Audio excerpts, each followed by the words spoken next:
Yeah, I fucking feel that. I had to do like song breakdown a little bit of Trimontaine. I was like, oh yeah, so I basically did this, that, and the other thing, and then I opened up the project file and looked what I did, and I was like, okay, so backpedal on what I said.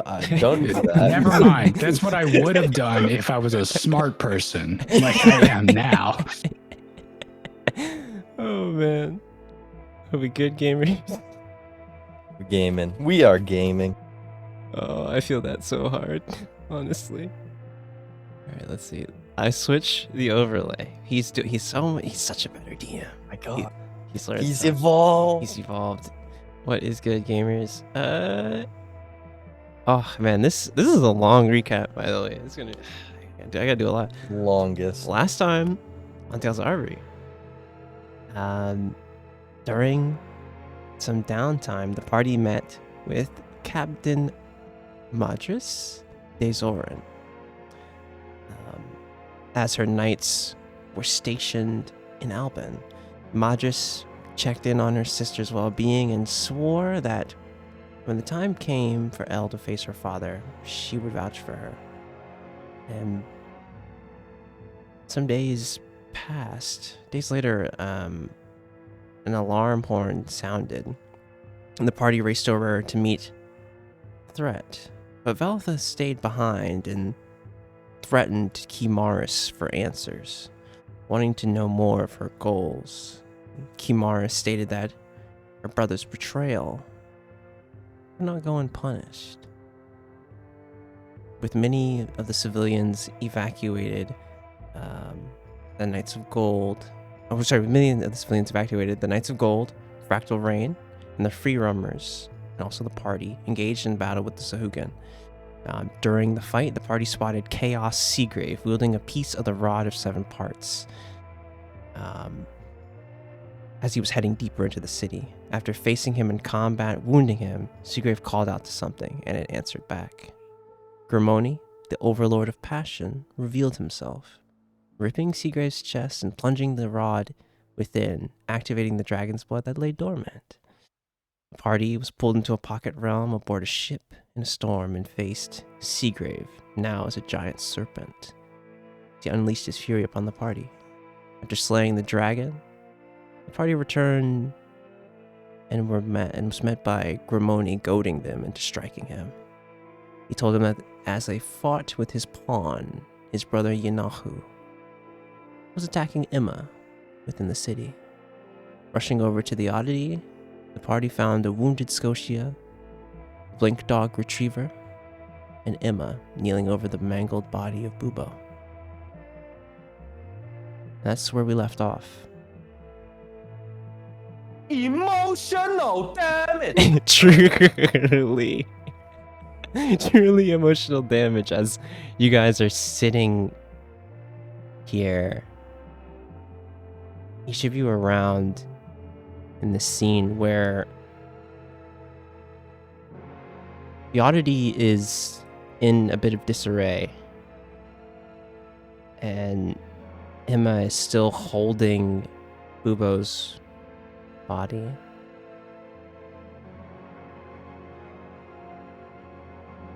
What are you all doing? As Emma's called out that we need to leave the caravan, and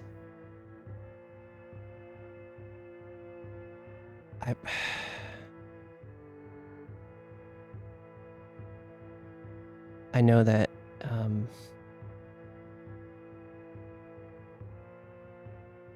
me staying here is putting more people in danger.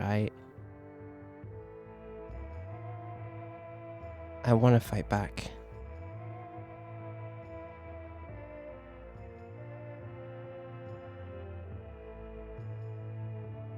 I think maybe at this time around you, you can hear that the sounds of battle have kind of calmed down, and you hear kind of horn sounds of like responses and movement of troops of the Knights of Gold. And there still are no like civilians back here in the Oddity. The Oddity is strangely empty, hollow. It's never been like this since you've been here.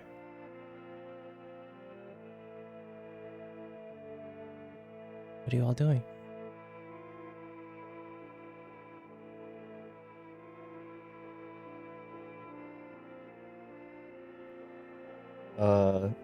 I'll say Kooked is I think the last time where we were left off, he was sort of cradling Bubo's body as well. Yeah. So you're right next with Emma, kind of right near his where he lay.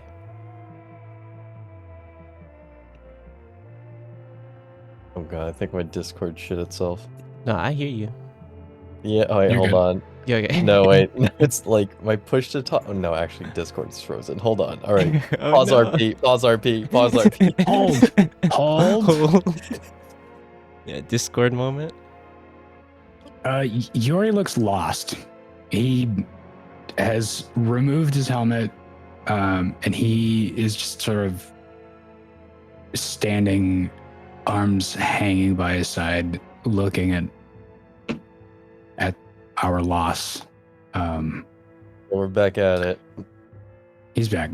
The fuck I is this think date? Hold on. New week, new font later this week. Our new custom font called GG Sans. Fuck out of here. We love Discord. They're so quirky. See, we made a fucky wucky. It's like, what's that? What's the that woman with the bag of freaking peas on her head? She's so silly. That's Discord. So silly. My goodness. So silly. I love her. Fuck's yeah, sake. Okay, Yuri, anyway. Yuri just stands there and watches this for, I don't know, like 30, 40 seconds. And then turns and walks off, just leaves.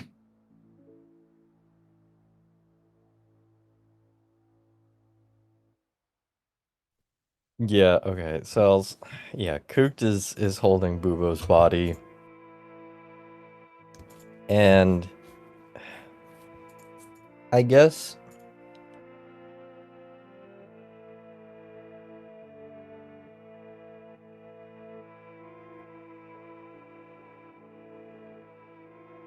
at least if anything, he grabs Bubo's necklace and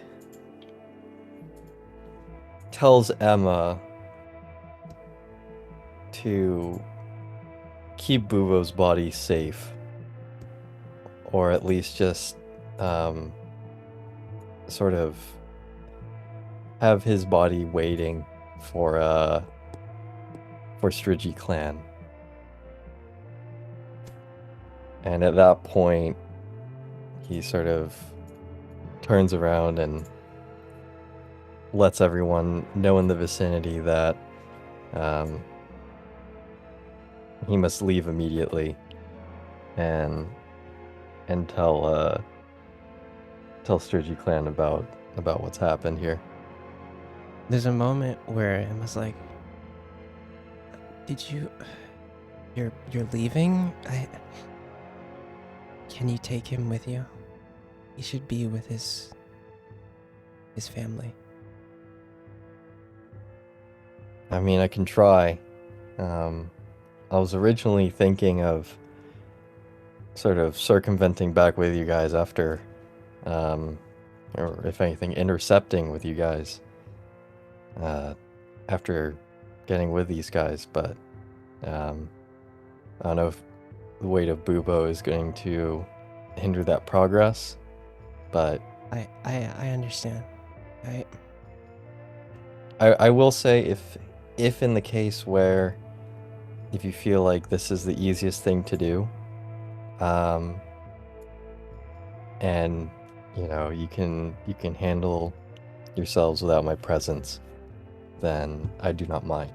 But I guess if anything, we are sort of under the essence of time here. You see Emma kind of just breathe in heavy, and she looks to the others. She looks to you, Elle, and you, Maris, as you kind of are sitting next to Scotia. Scotia is still kind of tending to her wounds. They haven't, just like dried blood kind of on her. She looks to the two of you, though, as Kucht is taking the necklace and stood up. Elle, Maros, what do you think? I don't just want to stay. You see her kind of pause, and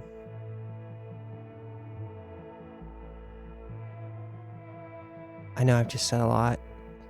I want to leave the caravan, and I know that there's a lot of things being thrown around, but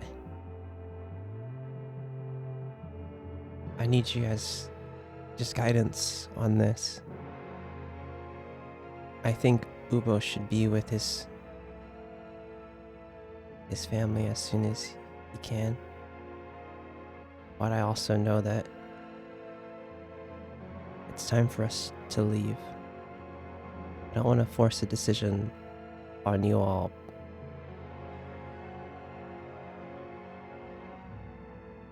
Elle, Maros, what do you think?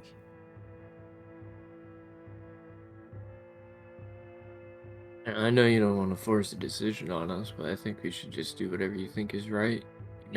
It's kind of the whole point of why we're all here.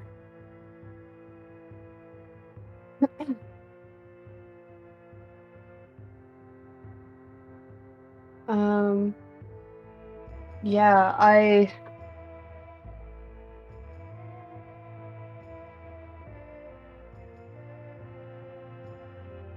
it's hard to say. I don't really know.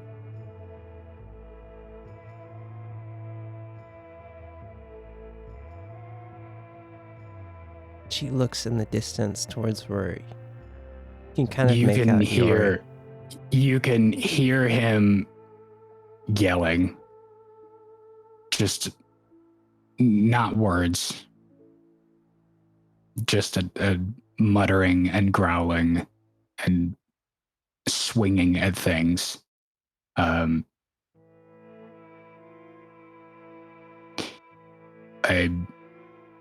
weak, impotent rage at not being there. I think he fucking swings and takes out a tent, and then looks briefly furious at the tent for being in the way, and then is immediately regretful that he's taken out his anger on someone else's house.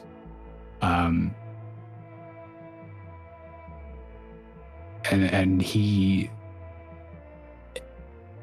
I don't know how long any of that happens. I think eventually he cools down barely and walks back over, breathing very heavy. Okay. Cooked. Take my Ferroarg and Bubo. Go to his people. The rest of us, our enemies will not return before we have prepared to leave. Alright.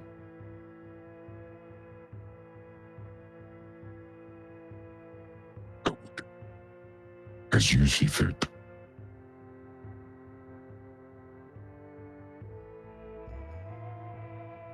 If we're going anywhere, I want to go toward our enemies.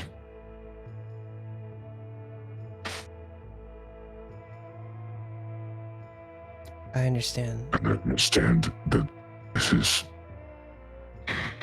anger. This is foolishness.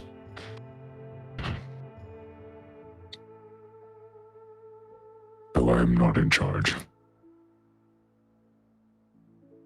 There's a time for anger and a time for rest, you know?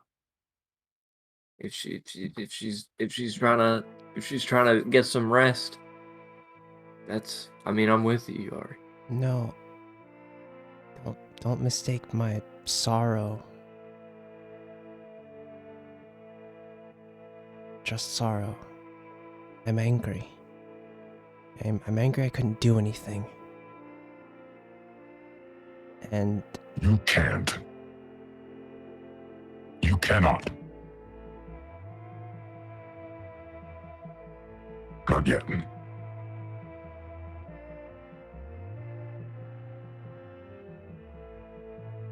it's like you see Emma stand and address all of you.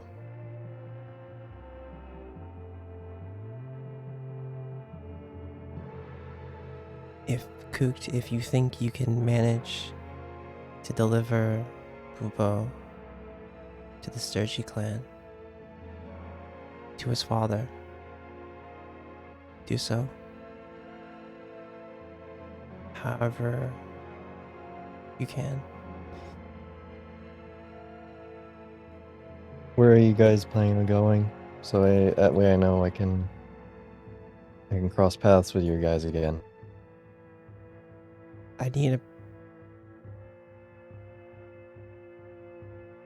There should be a place. I need to find someone to forge last piece of Somner into a weapon for me.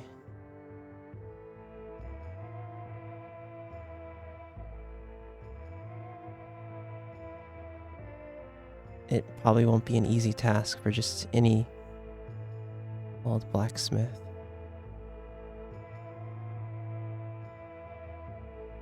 And she looks toward you, Moros.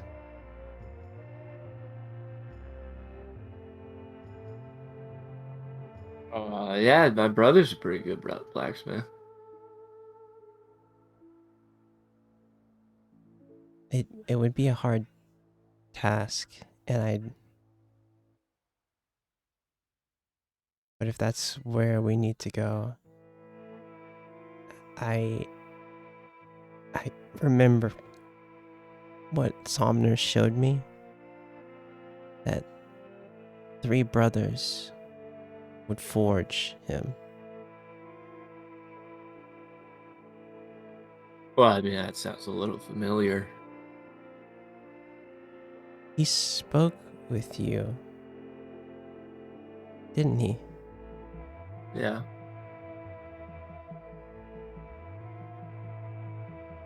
And you're okay with this, Mars? What, speaking with Somner or forging? Just all of it. Well, yeah, I guess, yeah, I'm okay with all of it. Somner's pretty nice. And you see her kind of a brief smile. And look at the ring that's on her finger. It's kind of amethyst ring and encrusted with dragon's wings.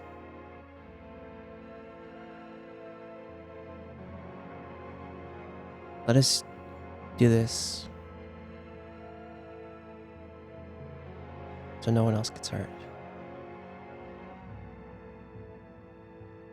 And as she kind of stands up, she'll go to where her tent is and bring over a kind of dark blue fabric and wrap Bubo's body in it, kind of in a burial manner.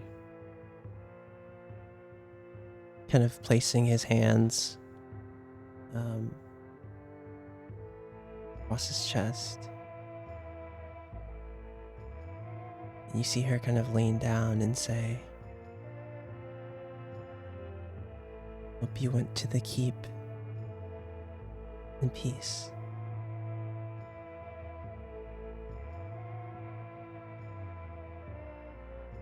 Yuri rips off the gauntlets and throws them and gently picks up Bubo and while we were talking, I was summoning the Pharaoh Arg, and he places the body on top.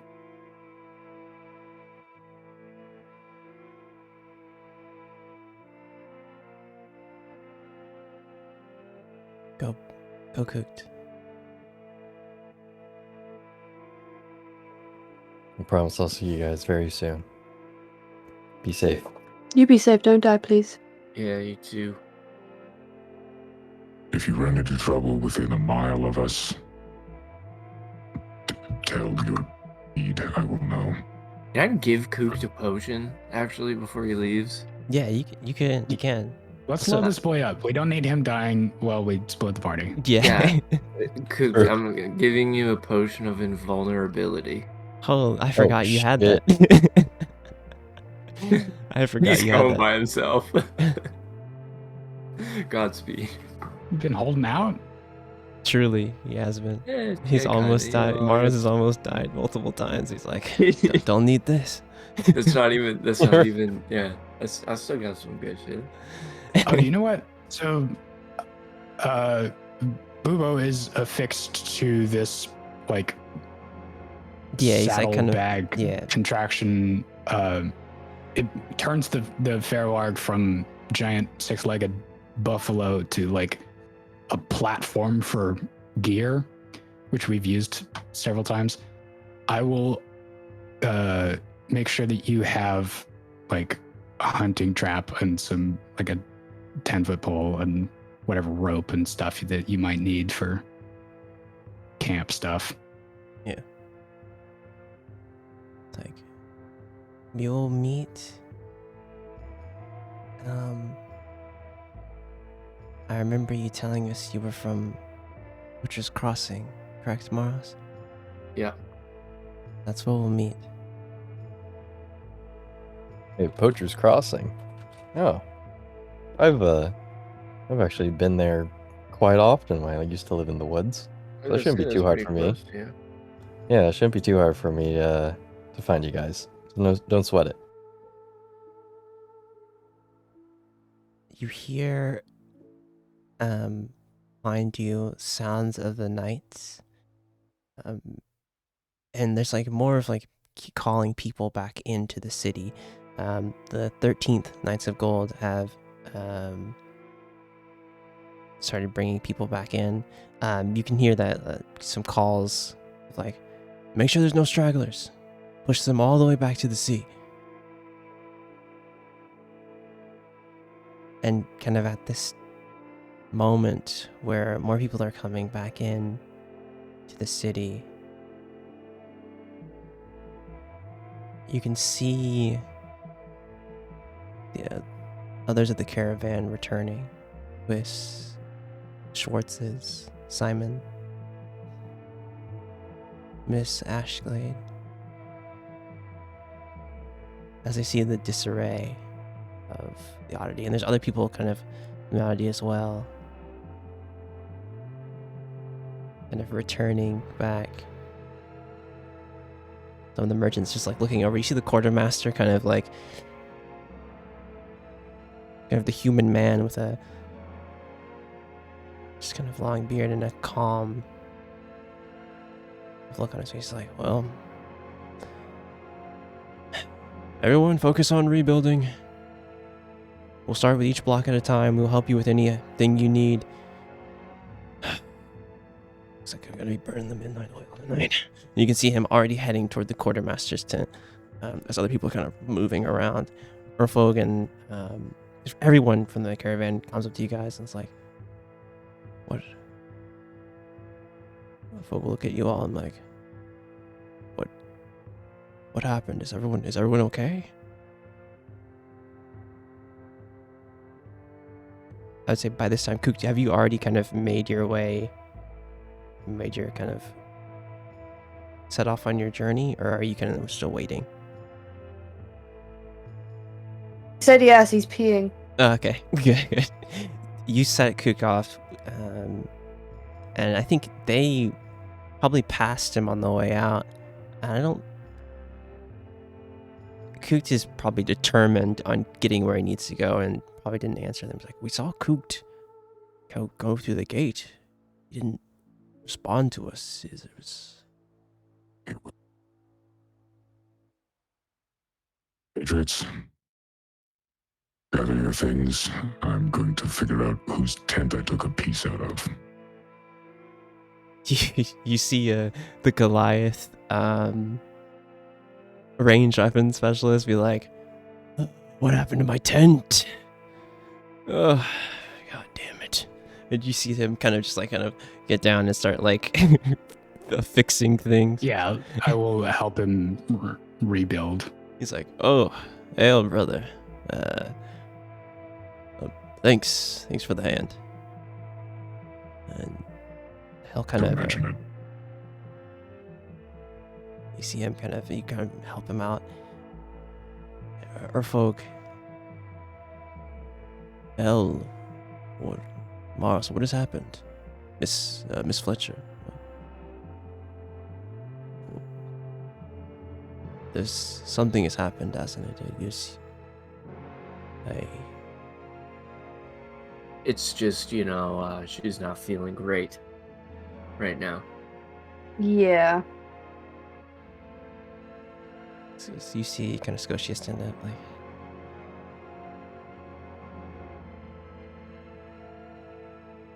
Mars, you should tell them. I need to lay down for some time. I'll fix our tent.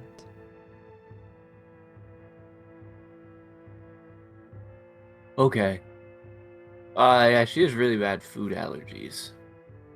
Yeah, she takes a Huh? step away and stops. Bruh. She's like, you can see her kind of like turn around and like actually like walk back towards you.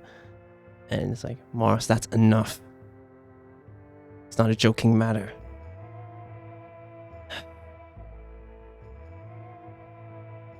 Urfog, Bubo is dead.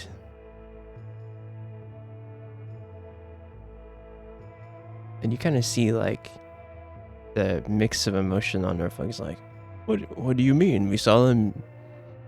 He said he'd be right behind us as an evacuate. What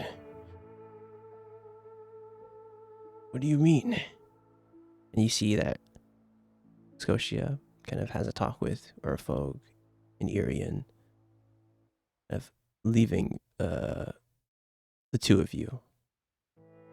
Get the three of you there. Actually, no, it's just the two of you. It's just Elle and Maros here. She's talking with Urfog. You can see Urfog saddened. And you can already see like Quiz hearing the news.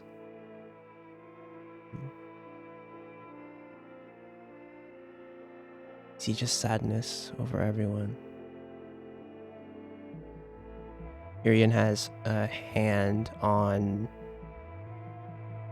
Urfolk's shoulder. She's hearing the tale from Scotia.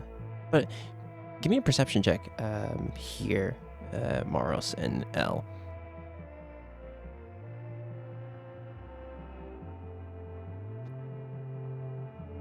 I fucking did it again. I hate him. What'd you do? The hardware acceleration. That's right. That's right. Every Tuesday. Every Tuesday, turn it on. You gotta put a Every mental note. Tuesday. Tuesday, isn't it? 17 and 18. Right. 17 and 18, that's good. As you see, you hear Scotia talking. It's not like the exact account of what happened, but she just says, like, you know, he died protecting Emma and her. But Elle, you see some knights of gold coming your way. One is your sister, Madras. And the other is familiar, it's her lieutenant. He looks a bit banged up, and she looks fine, a little bruised. Maros, what are you doing are you staying by Scotia's side as she tells this account? Yeah. Or are you doing something? Okay. But you guys notice. I'd say before Scotia stepped in to like explain or kind of walk Arthurxmedic through what happened, or like, you know, kind of to the grieving stage. Yeah. You know, Maros was gonna kind of do the same deal, so I'll just kind of show my support. Yeah, and like you see Simon just kind of like looking just a bit upset, and Quiss is kind of just like kneeling, and you see Lily's not showing any emotion.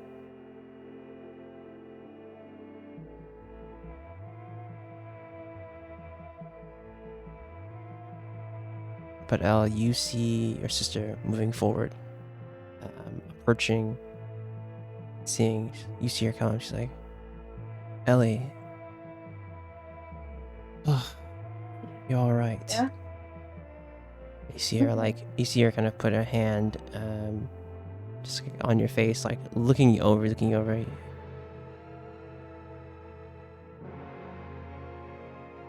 What?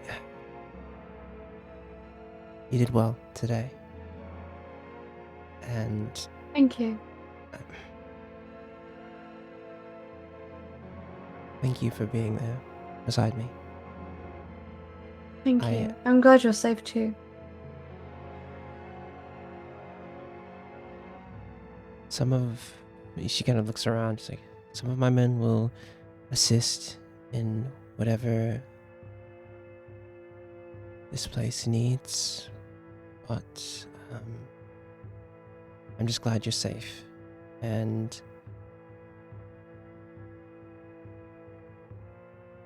you held your own out there. I'm sorry for doubting you. It's okay. I would too if I was my big sister. And you see the lieutenant. Lieutenant's just a human, dark-skinned man. He's like, Captain Desorin, I just received a message from one of the men. We need to assist toward the docks and some of the places in the city. But take your time, Captain. I'll be there in a moment. Where are you? Where to next for you, Ellie?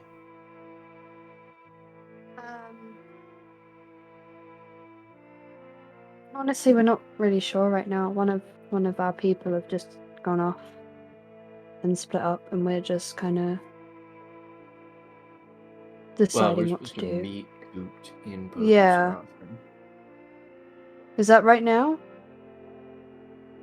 Well, I mean, he's gotta go, deal with Bubo, and then we got Yeah. some talk.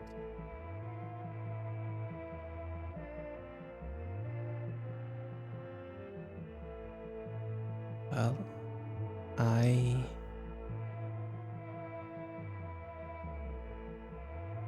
I do not see you again as you're on this path, I will see you at home. My knights are stationed near Dursville, Mm-hmm. but I will, if you ever need me, you know that you can always send one of the familiars. I will. And there's Morris, you're close here, correct? She's going to deliberately pull you kind of away, Elle, Mhm. from the others. You remember what I told you, Ellie, correct? Yeah. If Riken is watching you, you're going to have to return eventually. Yeah, I know.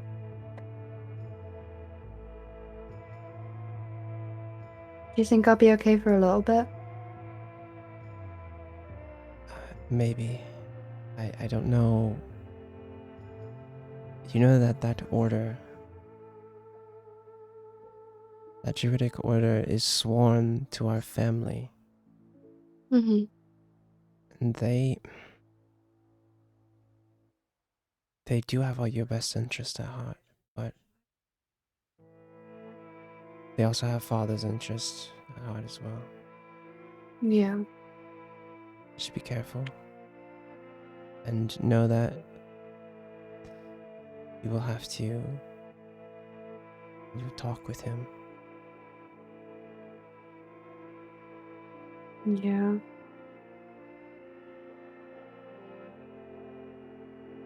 Be safe, Eldrida. I will You see you. too. I will see you again. And no more secrets. No more secrets. And she leans in and gives you a hug. And it's been some time since you've seen her and have just been with her. And it's very nostalgic. It reminds you of times when you were younger, and she would be all three of you at the Desoran Manor, getting into trouble with the workers of the house, or exploring the forests around the manor. And her always looking out for you during those times. And you remember the time when she first left to train to be a knight. The pride kind of in her eyes, and the look your father had as she went down that path. As the hug ends, she'll look over at Maros and Yori. Like, you should take care of them. It seems like they need it. Yeah. And you see the lieutenant like, Captain, she's like, yes, well, good luck, Ellie. And she turns and You too. heads into the city. Yori, on that 10, as you came back and helped the... Saw them talking, got Yes. nothing out of it. For sure. You saw the pull away of like them get close and kind of have that small discussion, hug, and then left. And all you see is like, are you still with the U tribeman?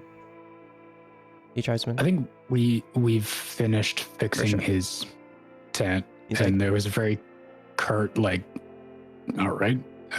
Yeah, this guy, Goodbye. he's the same vibe as you. He's like, all right, well, back to work. And you already can see him like, kind of, you get the idea that, the vibe that he's using this, even though it's like disarray, he's like just getting back to work, stringing bows, doing this. That's like how he's coping with everything that's happened. He's just like, oh, back to it then.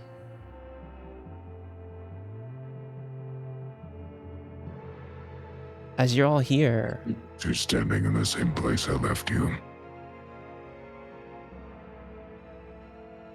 as you're all here, and you see Urfo kind of head back to his tents, you see Urfo like, he's like, oh, thanks for telling me.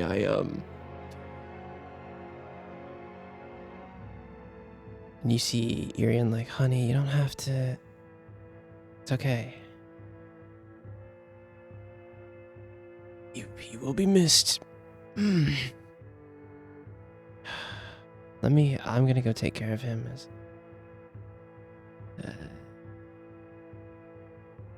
Are you guys okay? Yeah. All right. And you see Irian kind of has just a hand, kind of rubbing a hand on Urfolk's back. You see Quiz getting her tent ready, and Simon just like getting back into his work. Lily still looking over potions and like starting to get back into it. But Emma is there looking at her tent, hasn't gone back into it, just looking over it. What are you guys doing as you guys have kind of meet back? Scotia looks over at you, Maros, and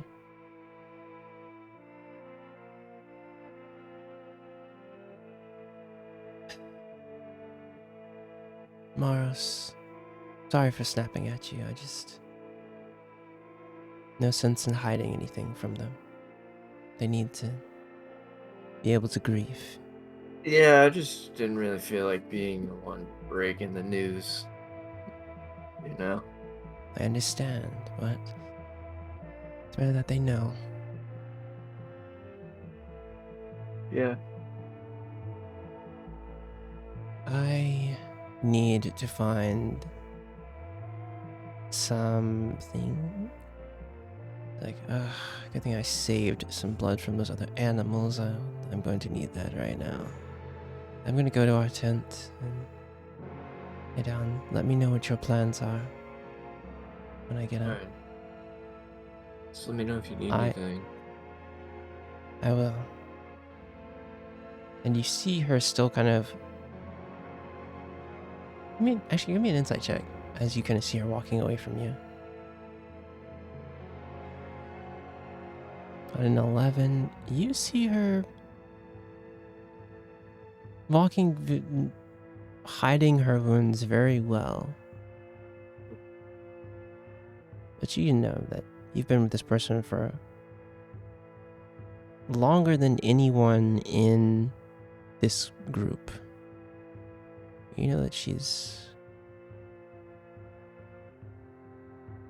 not expecting to have to fight that hard against something. Maros, in your head, you hear, If we move quickly, we could leave her behind.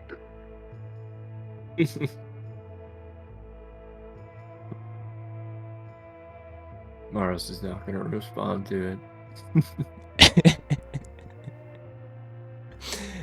As she heads into the tent, the three of you are here. Kukta's started on his journey. What are you guys doing here? We're taking the cart with us.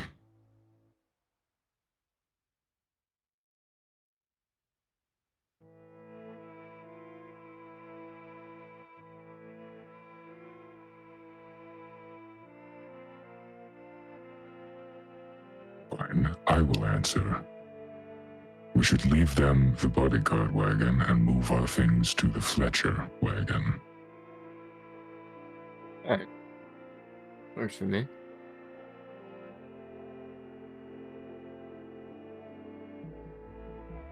Well, I guess it's just you and me, Ori.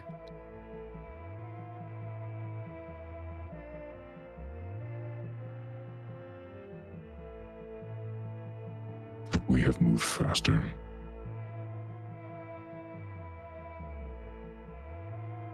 Should we have left as soon as we were warned?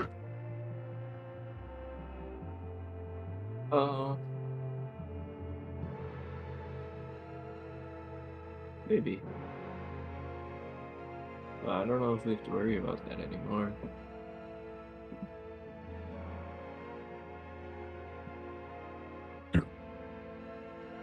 We cannot.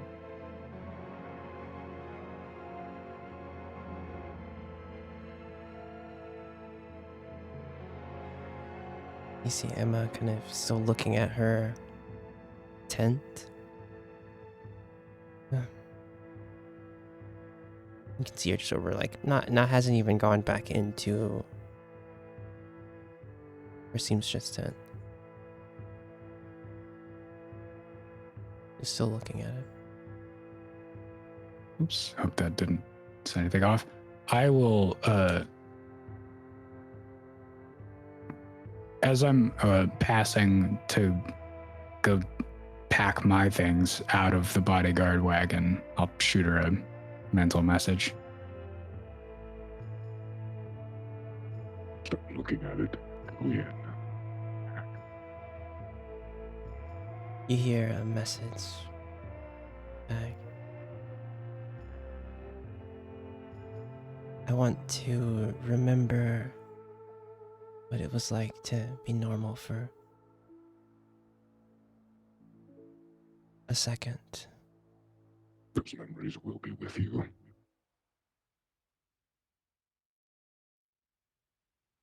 And you see her kind of step in and start kind of moving things around as she is getting ready for this next journey.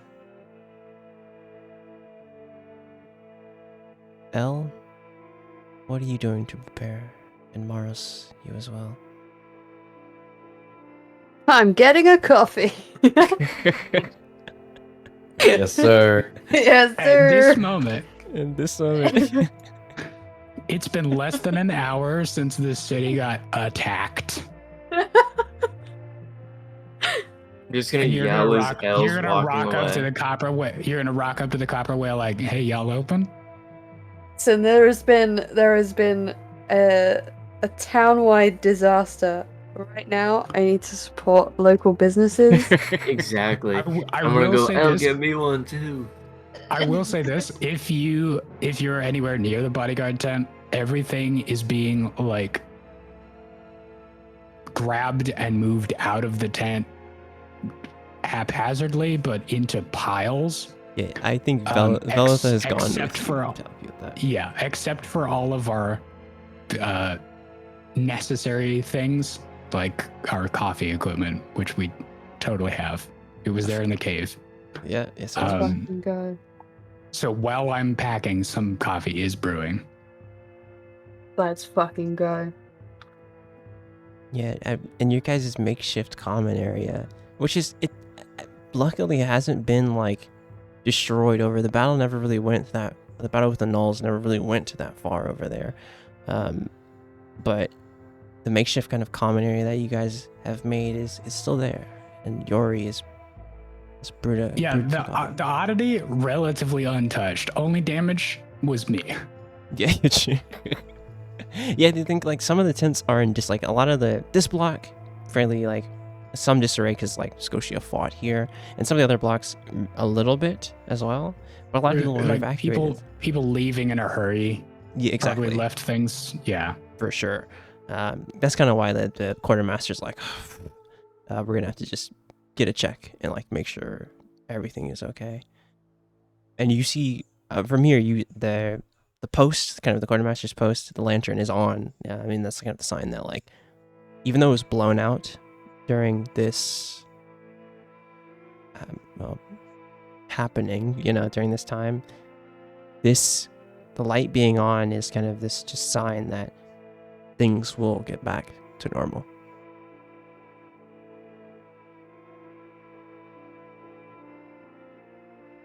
But as you guys are preparing,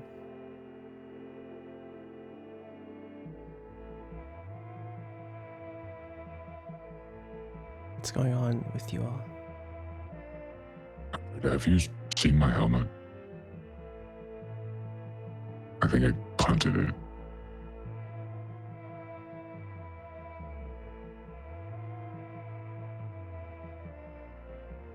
Elle's gone. Elle's in a She daze. died. Elle's in a She daze. died. I'm sorry. Could you repeat the question? That's a spot on my bingo board. That's right. Hey! What do you mean? Sir. I'm not even Have you seen- tired. All right, but you. I don't know what to count that. It wasn't a party ADHD moment. It was a was single ADHD moment. We were not synced. Did you see where I kicked my helmet? I did not. Have you tried not kicking your helmet? No. Ah, wow.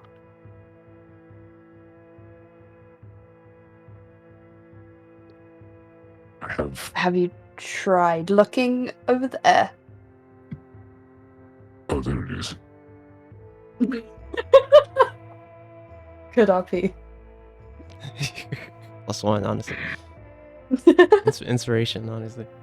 I have issues keeping it together. Ever since returning, my heart is on fire. Oh.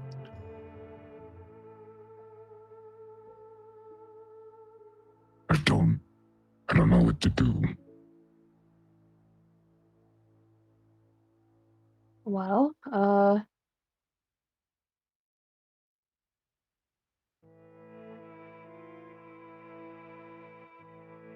don't know.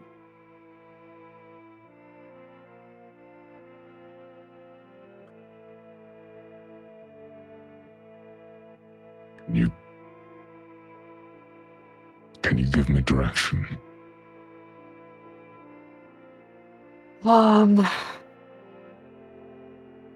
I mean, like, direction on what exactly? Like, What are you doing? hmm?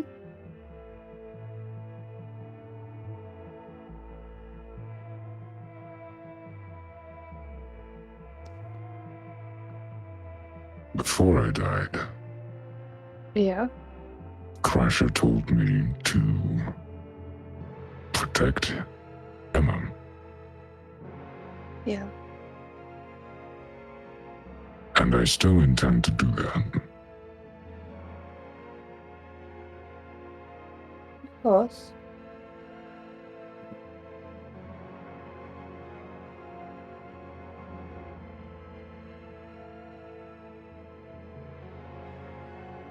I don't have anything else. All I have is you. Well, I'm not going anywhere. Are you going anywhere?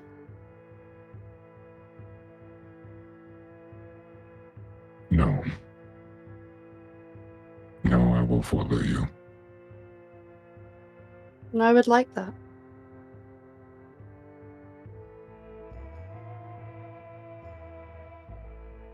Are you packed? Yeah, pretty much.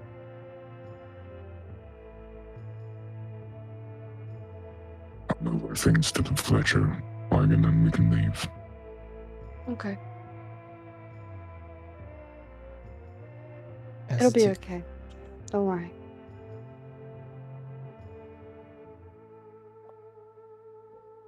As the two of Thank you. you move out from tent, gathering the things that you need, Maros, What do you do to prepare to leave?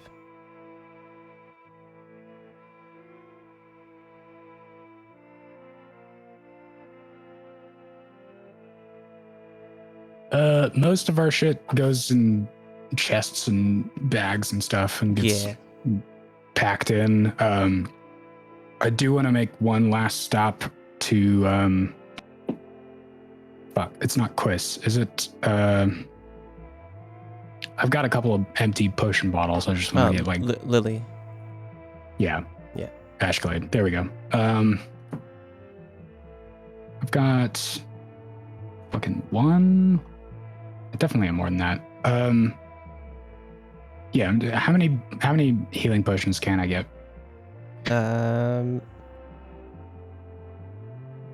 You can get you come to, you see Lily kind of at work. Like, oh, Trixiori, hey. So you guys are leaving?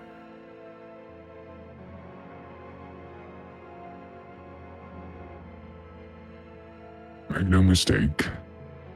Though we served as your bodyguards, you will be safer in our absence.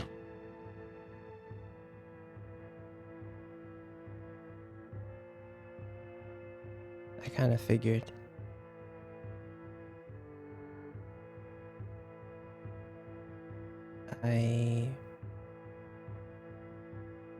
Once we brewed the Lotus, I knew that there was more going on here than I could ever imagine, but at least I could do what I can do. Even if it's just brewing a fucking potion. And you can see her, and something you didn't see, never caught, you can see the frustration for just a moment. She's like, but what did you come over here for? Sorry. You have done more than enough for this caravan. I came for healing potions. Mainly them. Have you any in stock? I cannot wait. I do. And she has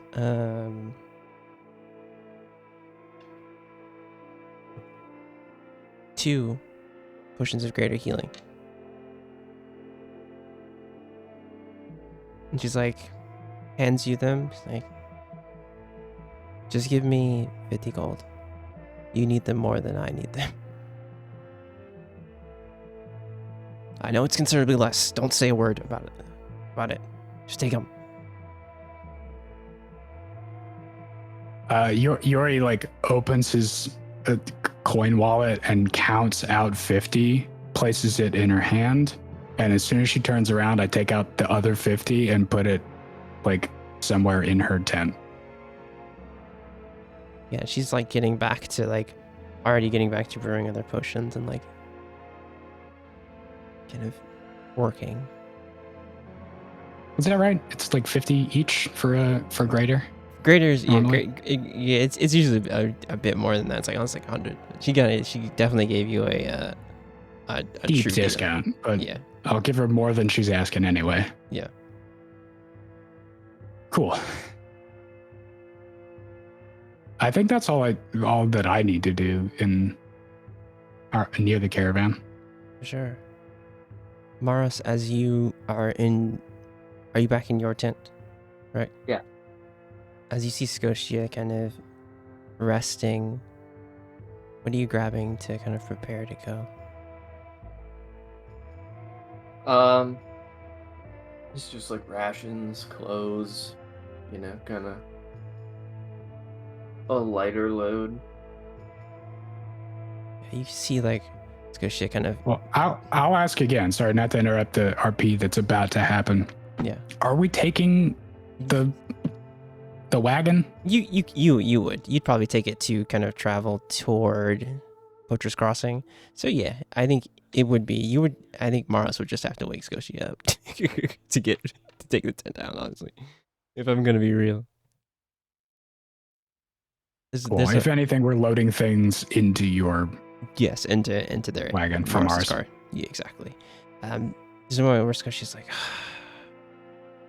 only a few minutes. Well, and you already see that her things, like all her books and the things that she acquired as you guys have traveled together, has already been like packed neatly into a trunk. As far as like all of the cushions and things that she's brought with her, and even some of her the mini red shawls and like kind of black and red clothing that she has. She's like, it's already packed it all, Maros.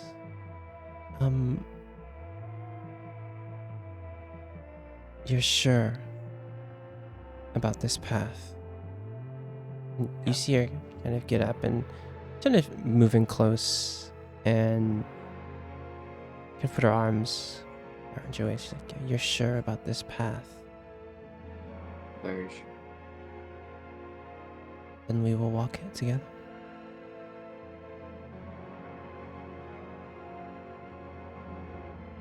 And you see that all of her packing is done, and it doesn't take you long to kind of grab all the things you need and take down the tent and load the tent.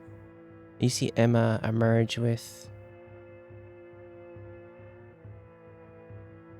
You see her talking with Irian, being like, whatever you can get for these fabrics in Armnod, I hope it helps. If you run into Mr. Ursa, let him know that I'm going on my own way. I will try and send him a message, but reassure him this is my choice.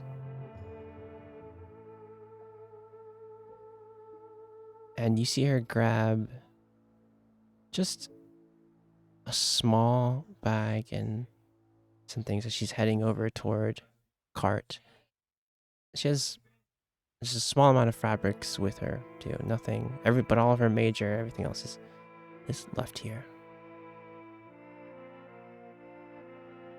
See her kind of look over you all like, are you all ready? You see kind of, there's a moment where everyone in the caravan is like seeing you guys gathered by the cart, and a lot of them are kind of heading over, kind of getting the feeling that you guys are about to go.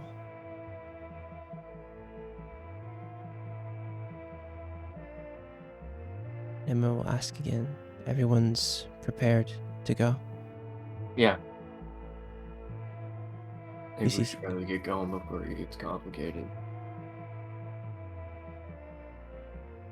I understand.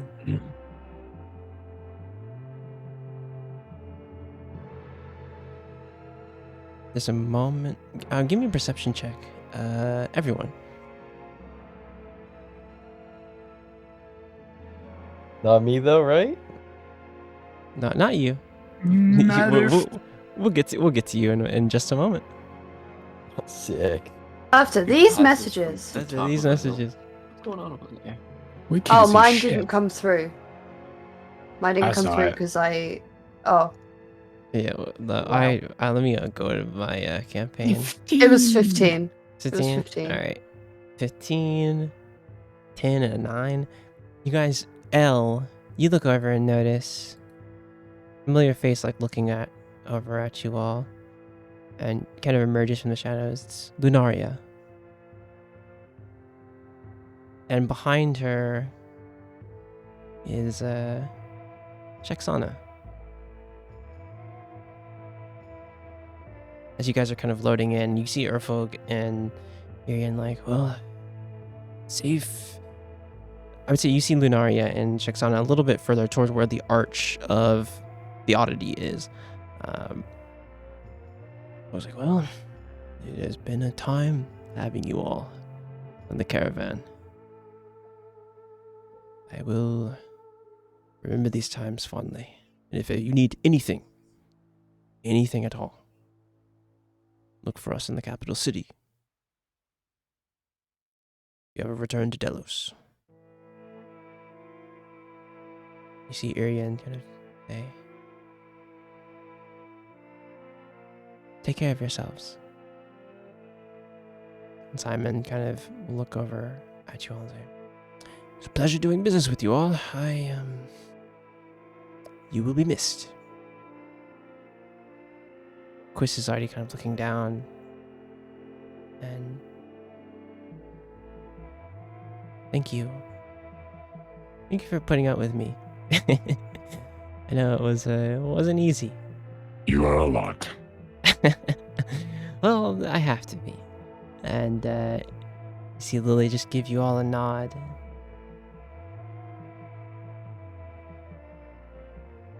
But you guys are loaded up, and Maros, you're driving the cart as you head out from the oddity.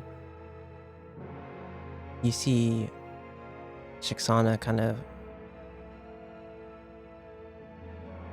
as you guys kind of get toward the main street, Shixana is kind of here. She's like, oh, I caught you.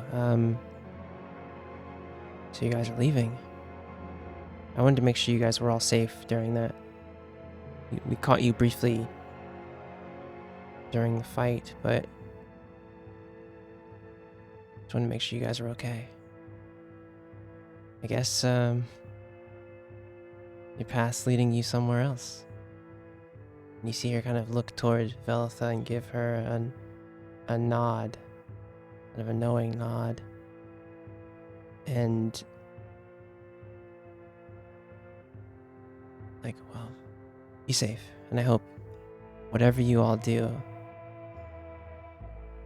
if you ever need any help, the free roamers will always have your back. And you see you can see like some of them are all there. As you kind of turn the corner with car, you see all the free roamers there. Clubs is like, Shixana, I thought we were going to the far reaches though. Isn't that kind of like not in the same? She's like, Clubs, another time. It's just, can't you just have like a good sentiment to leave them on? And you see like the others kind of just like give you a nod. John actually kind of moves up toward the cart to you, Maros. He's like, hey, I got something for you. And he gives you like a rolled, almost like a rolled cigarette. He's like, for the road. You kind of like, he like slips it to you like very sneakily. Yeah, for the road. I'm gonna firmly grasp their hand. He's like, With them okay, he'll give you a handshake. He's like, into the eyeballs. He's like, hey, if you ever, like Shixana said, if you ever need any help, you know who to call. Also, be safe out there. No, I love you.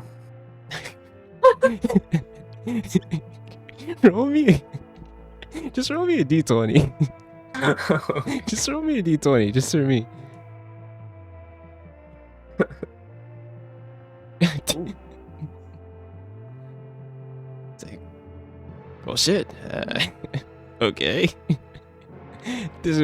As he like looks, he's not looking at you. He's looking at the woman sitting next to you in the car. He's giving him a death stare. He's like, yeah, you shouldn't. He's like, yep. I'm gonna kiss his hand.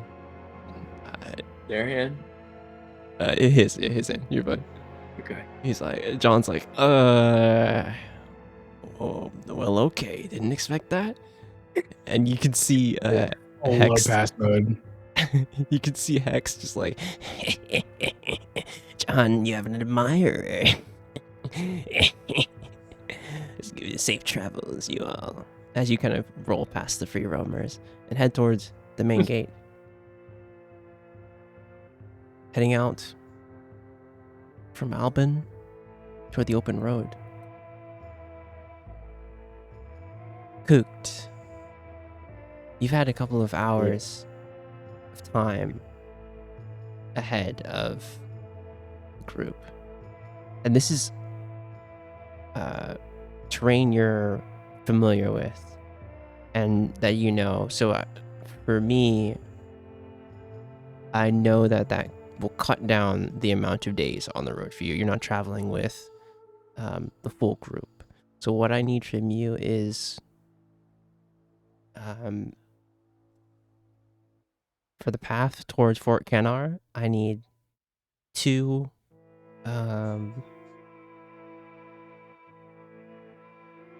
actually we'll handle all your travel before theirs. I think that's fair. Actually, I have a question. You're Am I still able to fly while carrying Bubo, or you could is if Bubo you just... if you wanted to dismiss the Feral Arg and carry Bubo. That could be possible. You can't. Farwarg is only dismissible by me. That's right. If you wanted to like leave the Feral Arg and then just like be like, yeah, that was cool that Yori offered that to me, and just fly, that could also cut down some of the time. What's your fly speed? It's the same as walking speed. However, What's your walking speed? What? 35? Yeah. Farwarg has 40 foot speed. And you will be faster on this thing. And does Deft Explorer Yeah, so that because it's Deft Explorer and I quote unquote know the area, like I basically cannot get like I don't have to worry about what is it? Like tough terrain or anything. That's right. Like yeah, that. You don't have to worry about a tough terrain be for this area. Yeah, so you can with that knowledge, it was a bit slower just traveling with everyone because you had to worry about them. But with this Farwarg and like with your knowledge of the area, the what I said it was like 14 days. You can cut that day travel down to like 7 to 5 or so, because you know kind of hidden pathways here. But as you do that, I just need 2 survival rolls as you head towards Fort Canar. We'll handle your travel first because this is a bit easier.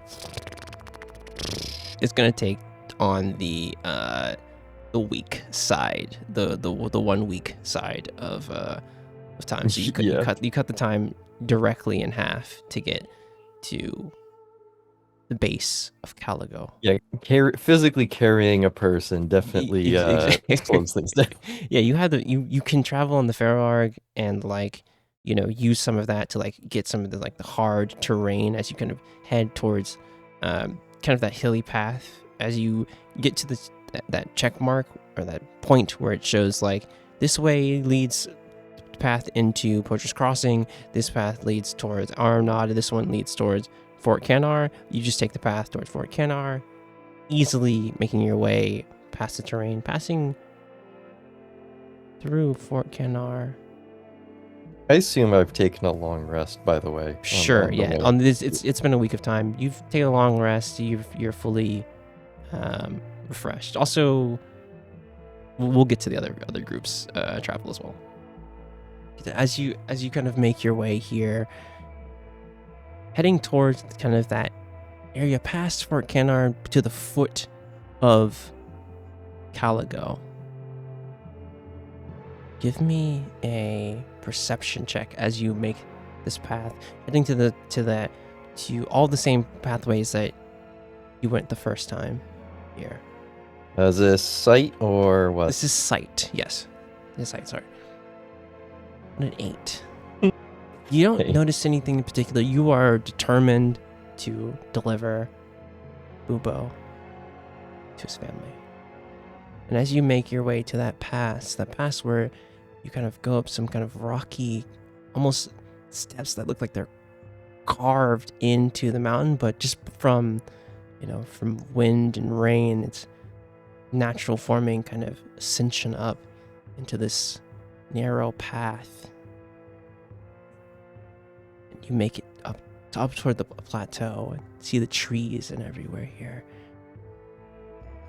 You may go some miles into the trees and you don't see it, but on an 8 you hear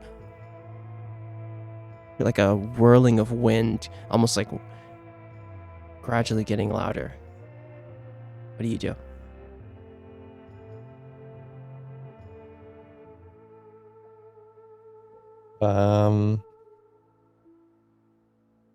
Is the wind coming from a particular direction?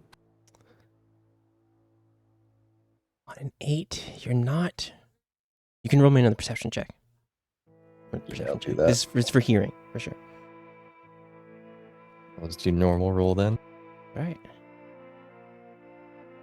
5. You can't tell the direction of where the wind is coming from. It feels like it's all around you. Does it sound? It's getting louder.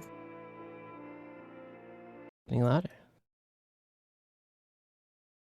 Jazz music stops. What? Jazz music stops.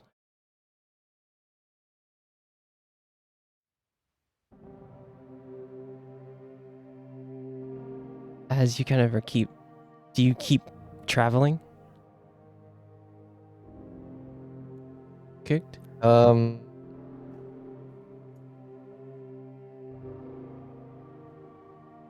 My curiosity makes me want to stay,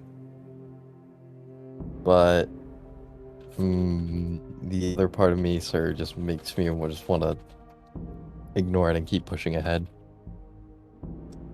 I'm gonna pull out a coin from my pocket and flip it. Tell me a 1d2. You got it.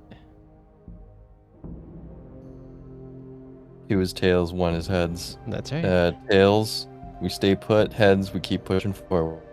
All right. On tails. Fuck yeah. We keep pushing forward. You persist. The wind is getting slightly louder around you, but you keep heading forward. Then there's a moment where you hear a voice saying, "Oh. Oh there." And someone's like, Yeah? wait. This is not a lowlander. It isn't? Well, you see, and you hear like a flip, a sound of wind. Not. What's he doing on a horse? True. And you see an owl kind of float down with wind, and you see a Sturgy clan, and we're like, oh, it isn't a lowlander. I'd like to be talked to a little bit more pleasantly, but hi, hello. Gold. It's not gold. It's him. And you see Gold, a almost kind of fully white feathered Sturgy clan Aarakocra kind of poke out behind a tree and like, oh, what brings you here?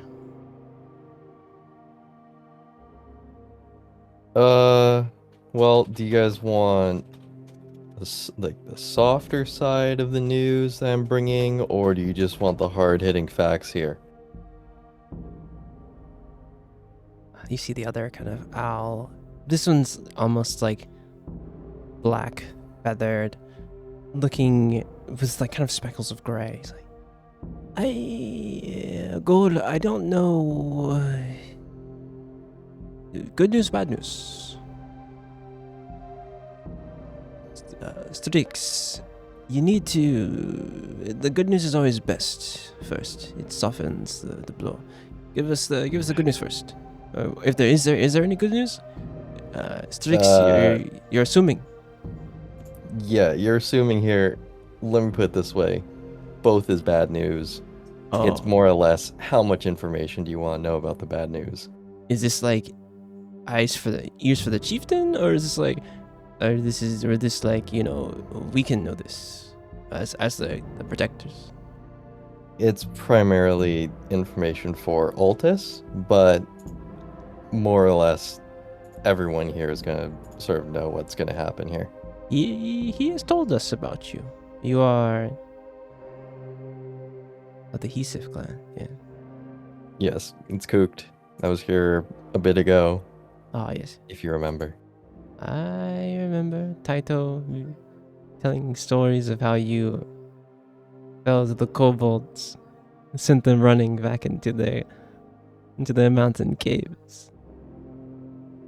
Yes, good times indeed.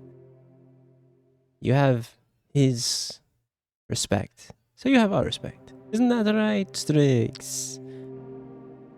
And you see the black kind of owl like, yeah, let's take him to the chief. Take him to the chieftain. Wait, who's doing it? And there's a moment where they do like almost rock paper scissors with each other. Like,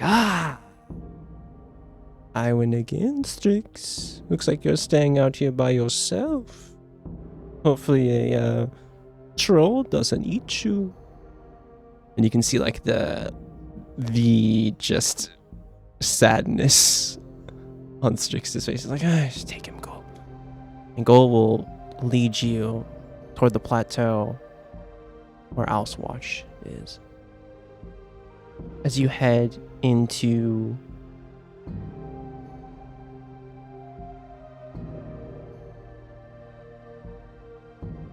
the area, the large kind of head of the plateau, the large camp that Owlswatch is, and you see the banners of Clan Sturgy blowing in the wind. And Goal's like, what's I'm not going to ask. This is not for this is for the chieftain's ears, correct? Yes. Well, he may or may not be happy to see you again, so just be careful. As he brings you, and you Thank see the other clan, the families of Sturgy. Something that you notice, and so many party members don't notice, that like each of the banners have obviously the Sturgy clan symbol, but have different markings for different families. And as you head toward the main tent, where you see a Sturgy clan banner with no extra marking, you know that's the head house, head family, Ubos family. As the beast kind of takes you and just you're like, I mean, actually, is it like a horse? That's not the right sound to make. It's like a buffalo, but It's it's like got an extra leg on either side. It kind of makes a groan as as it kind of lowers down to let you off. It kind of sits there to rest. You are right outside the main tent, and you see some of other Sturge. Goal's like, well, good luck, Isif. Thanks.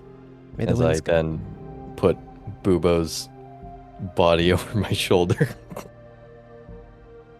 Like, may the winds guide you. Oh, let me see if Strix has frozen. As he kind of goes back out toward the tent.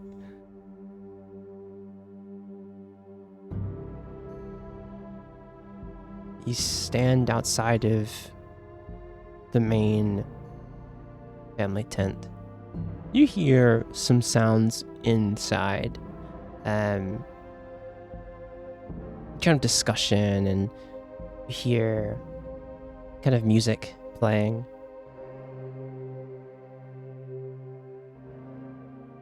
What do you do? I'm going to walk inside while carrying Bubo's covered body. There's a moment where you see Altus, the brown owl with a scar long scar on one of his eyes. An eye patch. As he looks over at you and he says, he kind of holds out his hand, and the music and kind of whatever things of this time have calmed down as you've come during the evening. Cooked. Oh, You have returned. What brings you to Owl's Watch? we must speak in private. You see Taito, this kind of look at you and look at his father, Altus.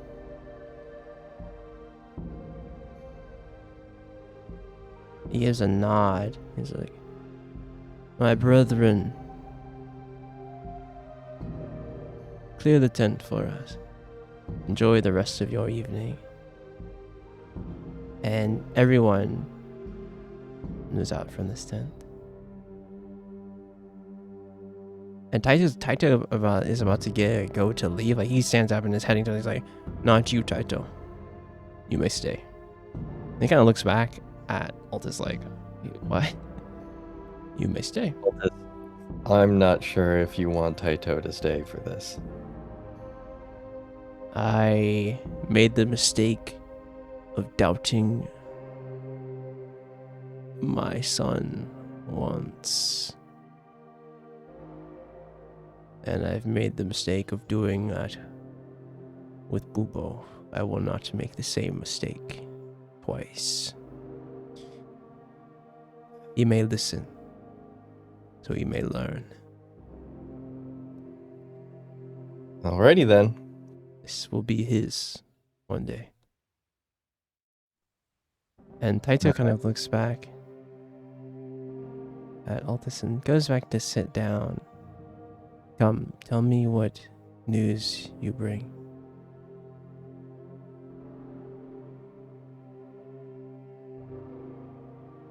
What is it that you have? I clear out the table that's in front of them and rest the covered sort of body on it. Altus, we have bad news. This is horrific news. To put it in short, at the port city, we were basically ambushed by unbelievably strong beings. This attack concluded in a very gruesome manner. My party was very much so injured. Town was nearly in ruins. But as I was sort of coming back from with my party from this massive battle, and coming back to the camp, we basically saw the equivalent of hell on earth. And I see. Unfortunately,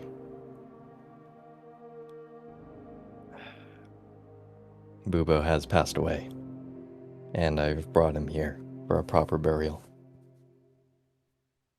There's a moment where Altus kind of reels back, and you see Taito like actually just break down, and you see him just, and Altus makes no movements. Looks, he's like,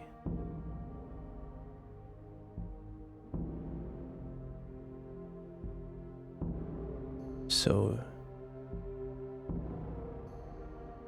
Did he do his duty? Absolutely. He went down as courageously as he fought. He Then was honestly, I was heavily surprised and shocked when I saw him. I really wish I could have done something. He moves toward where Bubo is wrapped up and puts his hand on the body and says, in Arthurxmedic, he is with his mother now in the Great Winds.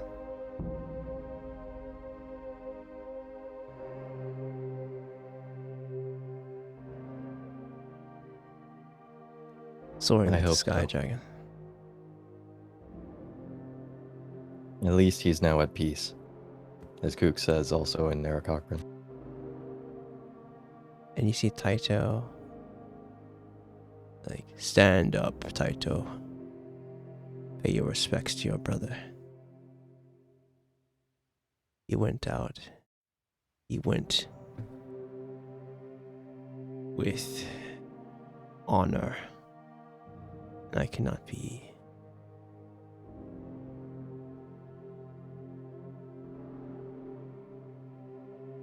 more proud of him. Though we might have had our differences, I did not.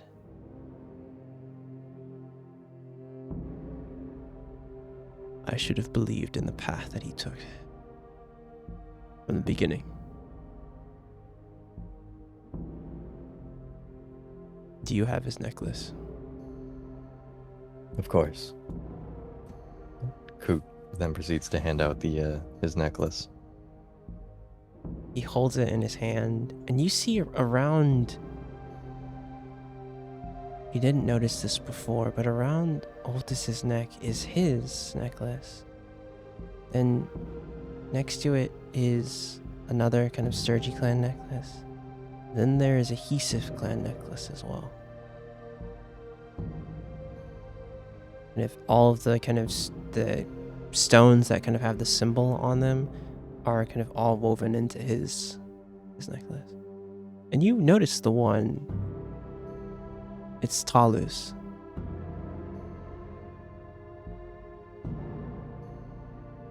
And he kind of holds it in his hand and he says, Taito, this is yours. Carry your brother with you until you see him again. Taito will take it, and he takes it and leaves the tent. Who did this to my son, Goot? Well, that's the other thing, why I came here so urgently, Altus. This is very grave danger. When we were attacked by I forgot what the fucking party was that attacked us, Josh. You know, and Witsukoshi told you everything, that Knowles attacked her, Bubo, and her, Bubo, and Emma, and they summoned something. They summoned an overlord. But she didn't tell you it's actually Grimoni did say his name. He did say his name. They summoned an aspect of Yanahu.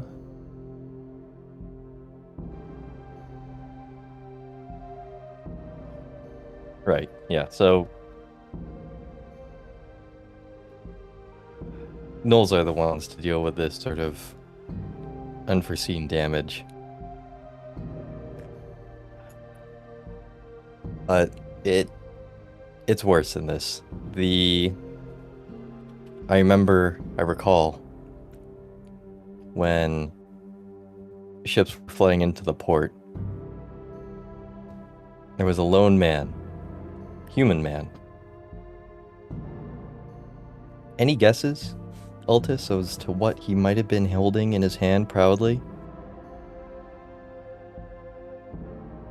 He looks at you and is like,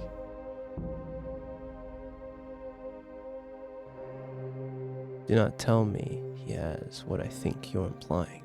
Yeah. He did. He did. You see this kind of move back. It's like, that's where the other piece of the rod was. Yeah. But this is a lot deeper than we both think it is. That man didn't follow the path of what my father did. Wasn't from a state of, hey, look, I found this. I'm now going to be super powerful.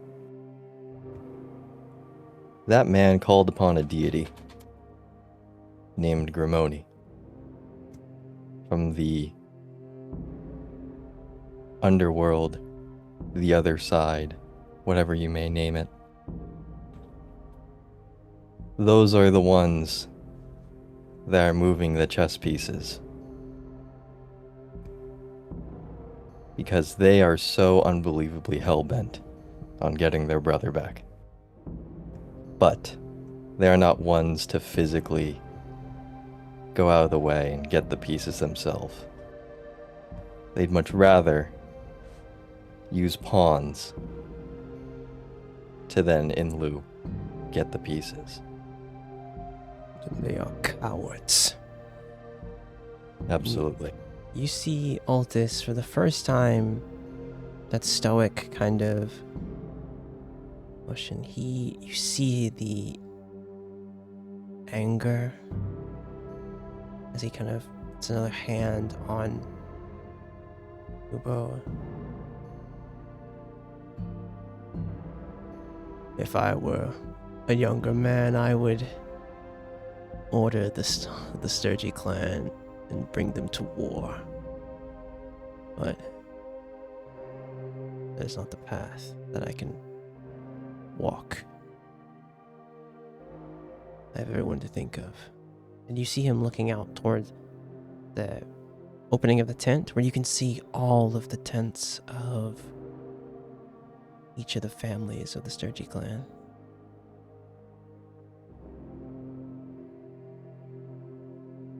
Cooked. Well, I'm glad we both see that the war has just begun. It's unfortunate to hear you say that you would not be joining my hand in war, in battle.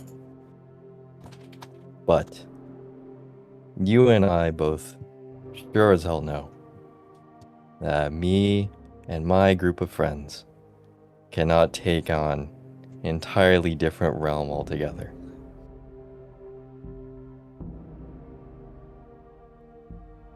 But we do need any sort of help. As much as we can. There's one thing I can give you. And you see him head. There's another kind of part in the tent. It's like, follow me. And there's another part in the tent where it kind of heads to his own kind of personal chambers. Kind of pulls the flap back and heads back there. And you see him move some things around, and there's a small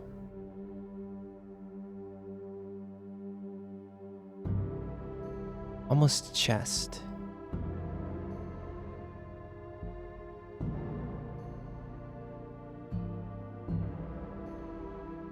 I can impart something to you, Goot.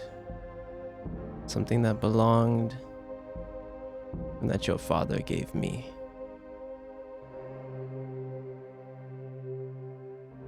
What is it?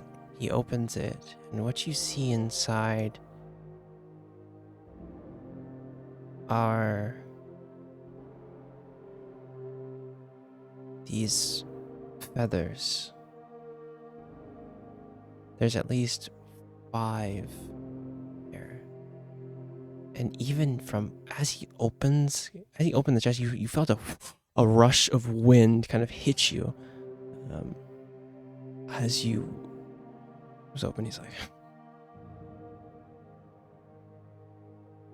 these are blessed by the druids. The shepherds of the Griffon. Each is immune with the power of the wind.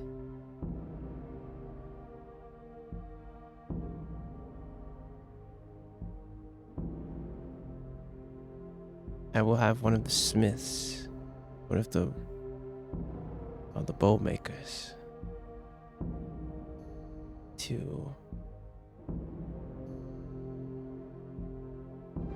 add them to your bow.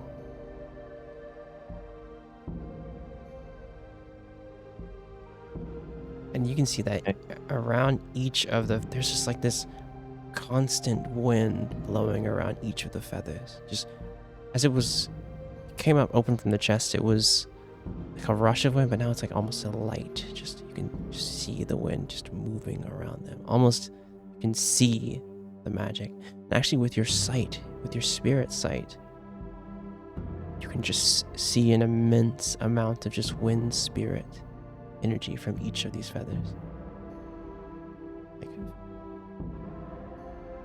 Like he'll look at you and say, as you're kind of marveling them,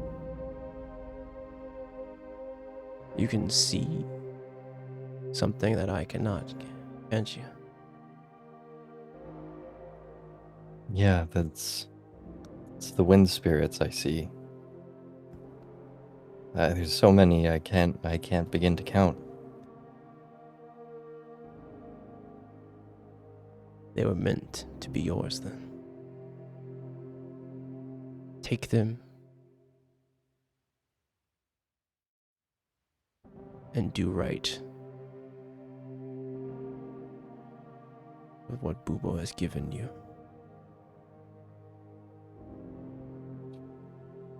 Thank you, Altus. I promise. I'm gonna end this, whether it kills me or not. There's a moment where Altus kind of has a recollection, like a look in his eye, where he's like, and from his point of view, he sees briefly behind you, Hollow, big smile, laughter in his heart. He says, far more resolute, strong.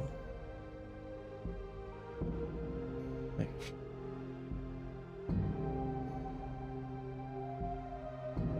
go with the wind, Kuktisif. You are always welcome here. Though you have no home anymore, this will be your home. As Kook hears that, it strikes a chord. Something that hasn't hit him as hard since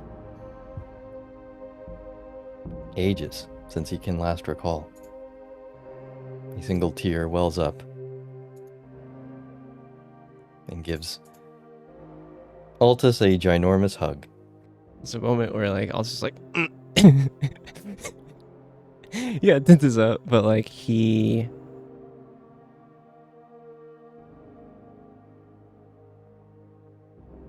returns. Go. Return to your friends, they will need your help. I will. We will put Bubo to rest. And Thank you again. As Altus moves you out to the tent and you kind of sit outside of his tent, There's a call for the other kind of the guards who are outside the tent kind of head in, and they see the ghost body in the shroud and just kind of put their heads down, and Christian's like, no, we will prepare for this. Let everyone know in Owl's Watch that Bubo Sturgy will be put to rest. As you kind of head toward the outskirts of the camp, what are you doing? Actually, roll me a perception check as you head toward the outskirts of the camp.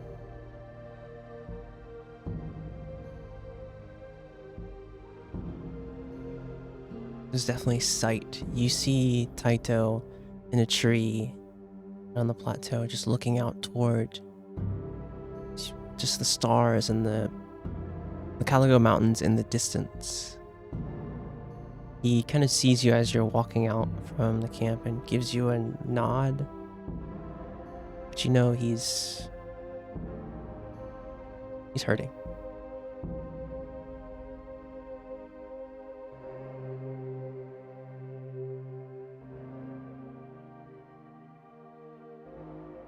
As you head down from the mountain here, we will move to the other's journey. As Coot makes his way towards Poacher's Crossing.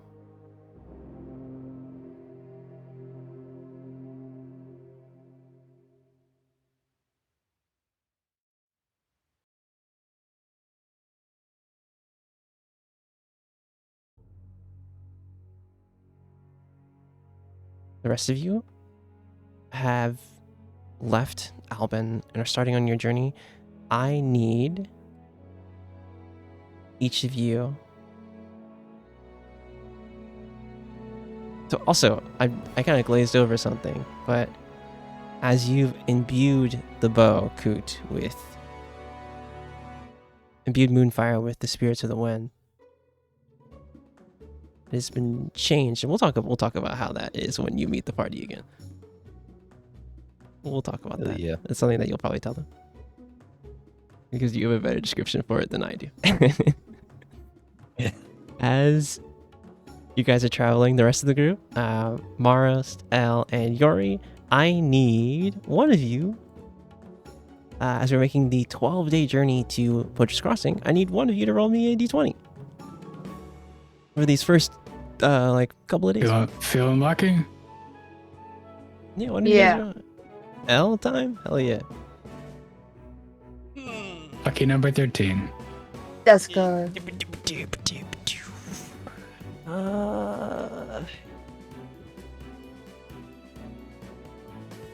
Roll me. Please don't say a d6. Yard, yeah, I was just about to say a d6. 13's kind of bad. Roll me a d6, please. Hey. On these first, 3 days of Let's fucking go. Hey, there we go. 6? Hmm. 6, okay. This is good. As you are continuing down the path, on these remember to click the long rest button, everybody, by the way, because this first day of travel goes pretty well. Heading down the main road, the first couple of days of travel, pretty well. I guess stop and kind of take a rest and head down the road. Though, as you guys are traveling a bit on the road on day 3, roll me a perception check, the folks in the cart here.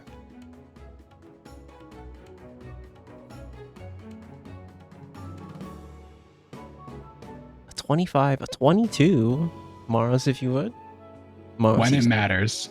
Truly, when it matters.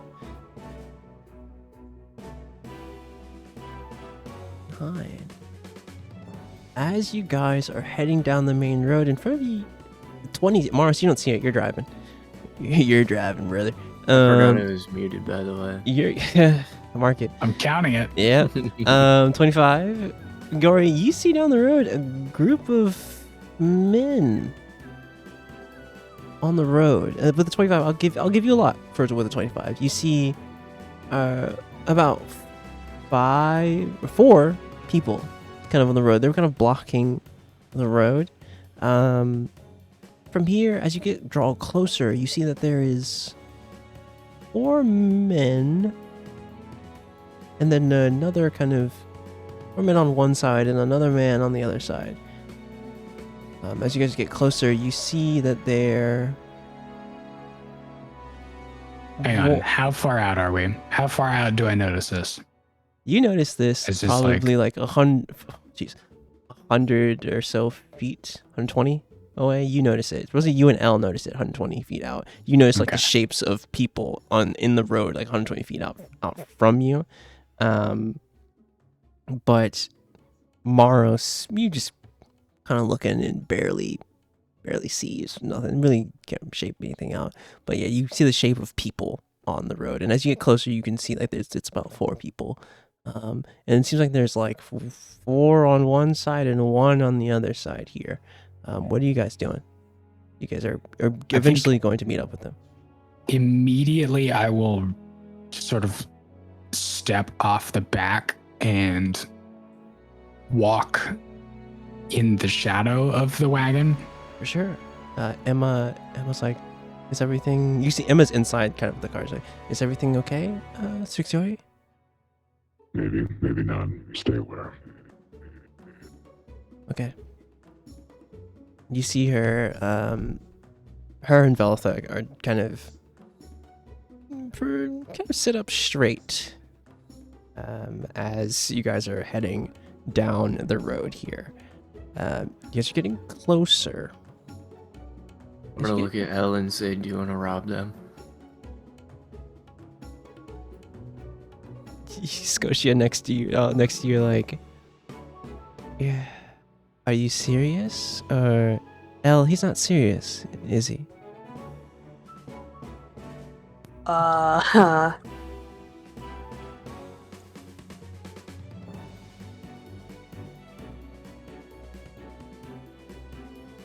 I mean, if you want to rob them, Maros, I mean, by all means, but we have a place to be.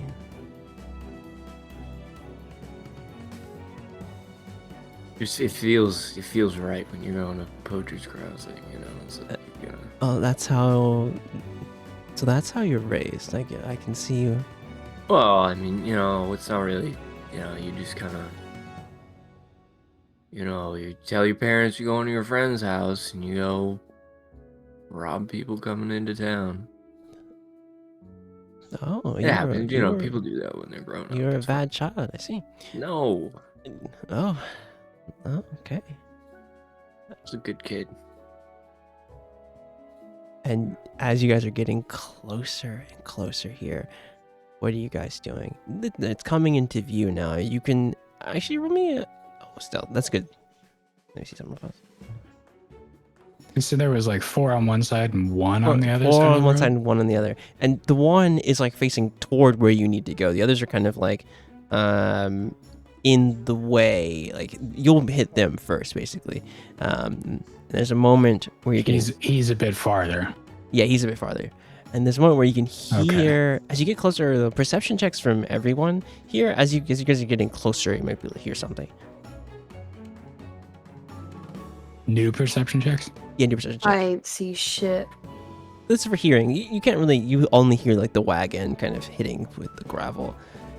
Yori and Maros, you guys hear kind of, well, you know, there's no one else out here, so how about you just hand over what...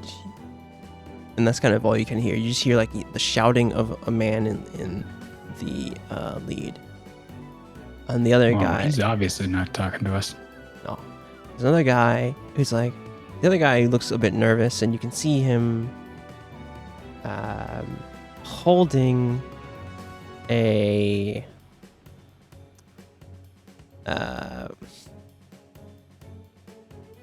He looks like from here. I would say like, since you saw him and you were aware of him, I will let this 22 kind of like go through. He looks like a man of faith.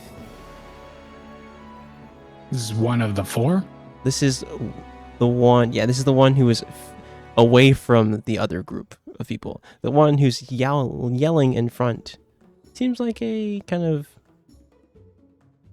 a barbarian almost, and he has like other underlings with him. He's like, well, and the man of faith is like, I don't want any trouble. I just I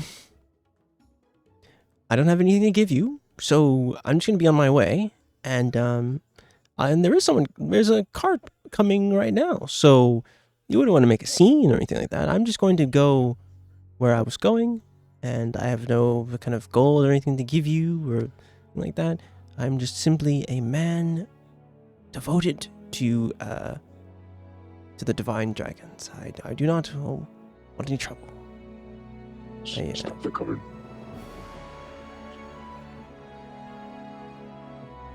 Maros, what do you do? Oh my god, I can't even. Oh, I gotta mark that. Hold on. You got Come on. Maros pulls out. You got to describe to me what you're doing and who you're trying to shoot at. I wanted to snipe the man that is causing the scene. There's a moment where, like, as you and pull out and shoot, barbarians have this cool thing called danger sense. And there's a moment where, like, as the arrow's coming, he's like instinctively like moves his head and he's like, what the hell? I'm gonna move you guys over.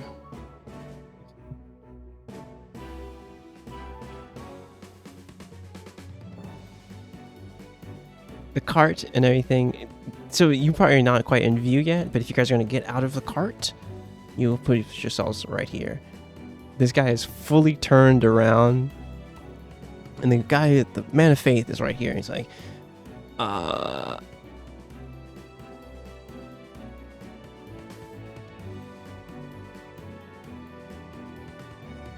So what do we got? Barbarian, and then a couple, his fuckers, and then yes, and then man of faith. man of faith. And we're over here. Yes.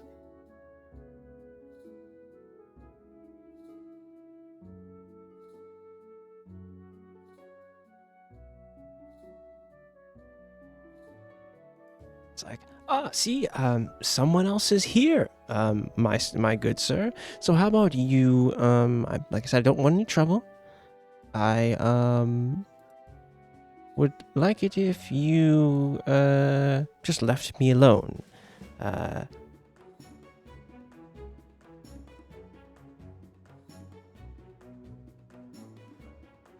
What are you guys doing? As he's shot, like this guy looks back at you, he's like, oh, well, seems like your new friends have already made the first move.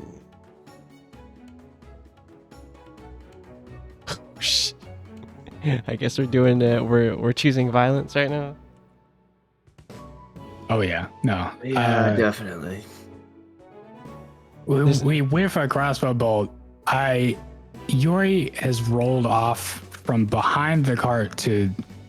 Is this just like grass? Are we in grasslands? Oh yeah, this it's grass, and there's like a cobble kind of road. Yeah, this is just like the fully grass. fucking visible. All right, so I'm just Yeah, running. have you stepped around? Yeah.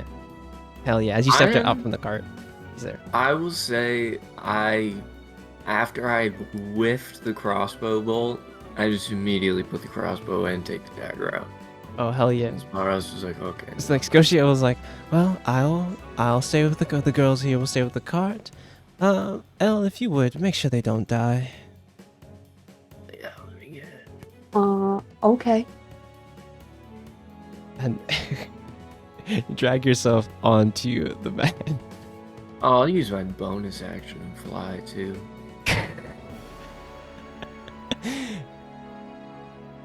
Sure. Fuck that. All right, this is where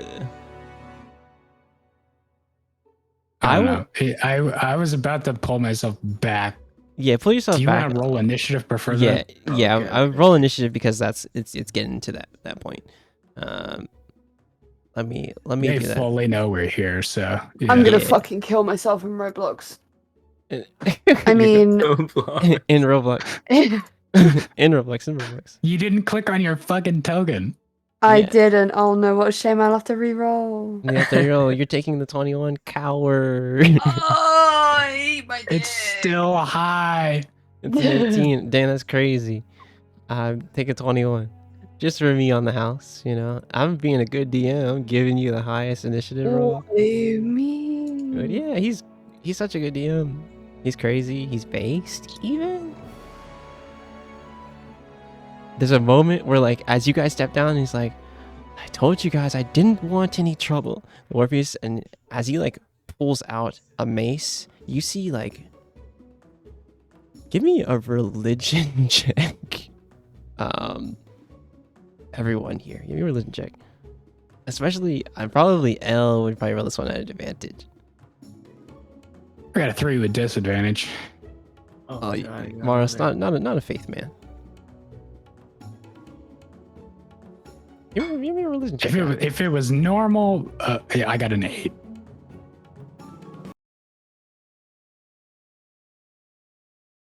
But I feel like I probably don't know this man's faith. Yeah, L, if you would, give me a religion check at advantage.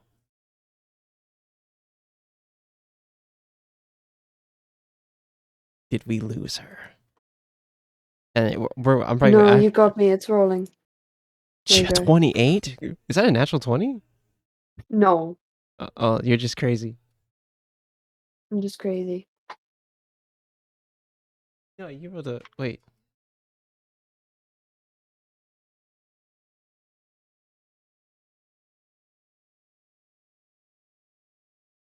You rolled a Gee. 13 and a 13. Yes. That, Wait, is that? it just did and is a 2d20. That's why. Oh, it didn't split it. Yeah, I was like, what? It's a I did it at advantage in the D&D Beyond. It's weird. Why did it? Wait, if you did it at advantage in D&D Beyond, how did it roll like that? Mine doesn't even come through. Yeah. Wait, this is a 15, right? This is a 15. Oh, it has dropped the lowest in it. Wait, what do you add to religion? I think she adds Plus 13. 2? Yeah, What? plus 2. So it's a. I'm puzzled. I'm I don't stumped. know. What I is have your- what is- dyscalculia. What did you... It says 15 in D&D Beyond. Okay, well there you go. That'll do it. I just rolled it weird here. Okay, cool. On a 15, as he pulls out the mace, you see an aura of red around him. And around his neck is like a ruby. Well, a red kind of... Yeah, I would say it's a ruby around his neck. These things are tied to the Archon of War, Sarah, or Sita. And that's what we're gonna do. That's what we're gonna take a little break. We'll take a little break right now. Good initiative rolls. Big time, baby. It's break time. Where am I at? Hell yeah. We'll see you guys in a little bit. We'll take a little break. That 13 was very low. I was like, What do you mean? uh, That was the best roll I ever did. sure. All right, y'all. We'll be back in a little bit.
Hello?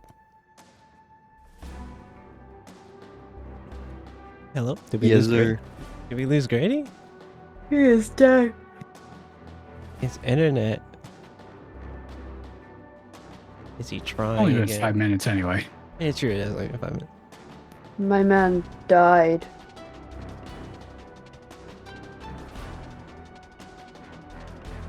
You're right. Oh. I guess we extended break. Let's go. Let's go.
Yeah, I had to change the port that my dongle was in.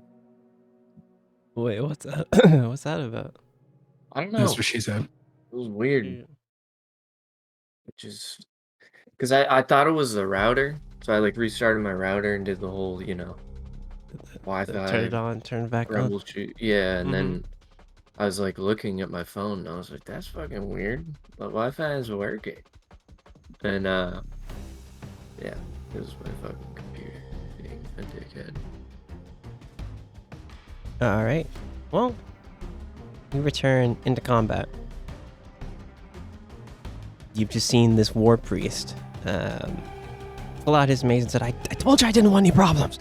And like the aura around him, actually, people who are more religiously inclined can see like this aura of red around him. And Yori, it's your turn. Elle, you're on deck.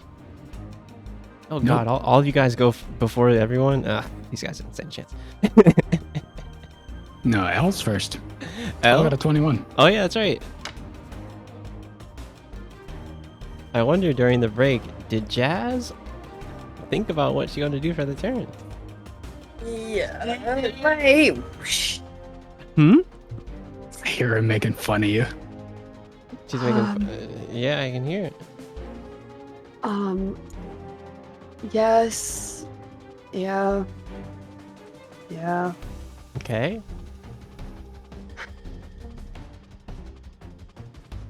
It's on you. It's your move, Kaiba. Can I use Cone of Cold? Yeah. What's the triangle for Gun? 60 feet. 60. You're gonna here. These two boys Yeah. are gonna get hit for real. For real. You burn those Gauntlet of True Ice charges. Yes, it's a 60-foot triangle from you. Yeah. Yeah, so 60. Yep. Yeah, you would hit those two. 60 feet this way. Yeah. Yep. Give me the damage. I think I just did. Oh, you did. Constitution saving Yeah. DC. Yeah, okay. And you spent the charges for it too. Oh man. It's going to be the Berserker for a Constitution saving throw. He adds 3 here. He's beat 18. On a 17, he fails. The Enforcer to the north, he adds a 3 as well. On a 10, he fails. That's fucking good. Describe to me how you just eviscerate these guys. What the fuck? Actually, wait. You do a ton of damage to them, but I'm gonna just be real. Yellow. Holy think- shit. I think yellow to the Good. north. Both yellow? Or Let me just do a little mental math real fast. 31. 31's actually pretty low for you. Listen, Yellow. it's been a long day. You've been traveling. Your butt hurts. You know. got a We've all couple of been- 1s and 2s in there. Yeah, there's a couple. The Enforcer to the north is he's a little hurt from that.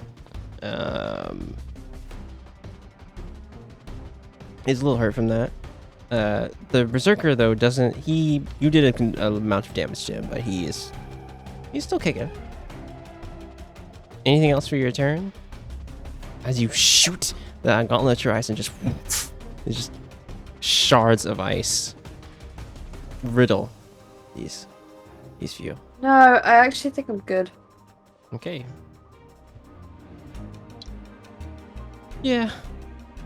I just froze him. I think I'm good. I'm good. All right, Yori, it's your turn. How Mars, do you're we on do deck. grappling? Is it new grappling rules? Yeah, I like the new grappling rules more. All right. Where's my fucking unarmed? There it is. He is grappled. I slide cancel at this man, grab him in the left hand, just hand over skull, and stand up and lift him off the ground, and yell at the other one. If you don't want him dead, surrender now. Give me an intimidation check. Fuck me. I'm going to roll for the two guys to the north here. On a 12. It's charisma. The one to the... Actually, both are good. With that +2 Both here. of them make it. Yeah, the 13 on the furthest one, and then a 19 on the one that's a yellow dot. They stand firm even though their friend is in the air. How about the barbarian guy? He's Barbarian? gonna be the leader, right? Yes, I will roll for him as well. On a 17, he's hustling firm. Even though Emma, Scotia, and Veltha are just like kind of chatting in the cart, you know, having tea.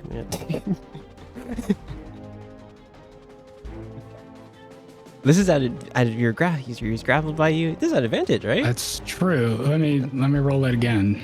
No, it still would have hit. Still hit you, okay. There's damage. I'm just gonna start off with a light smiting. Me when I'm getting your order. Arthur, what do you want? I'll take a light smiting first. You know, that'll wet my palate for sure. I think it's one more than spell slots. I'm trying to find it. It's been like 3 weeks. It's all good.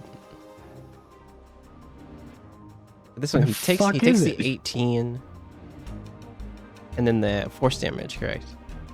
So it's 19.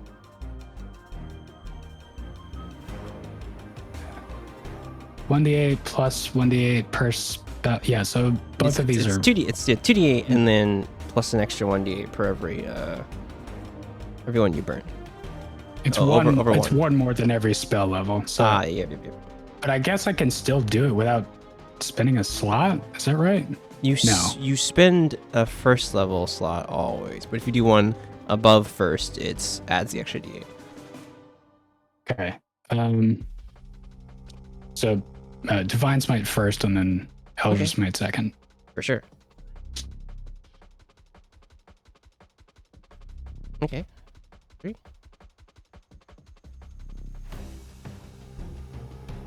And then Eldritch. So Yuri, another- how's your daddy issues, by the way? haven't had a problem yet. Problem. Oh, that's right.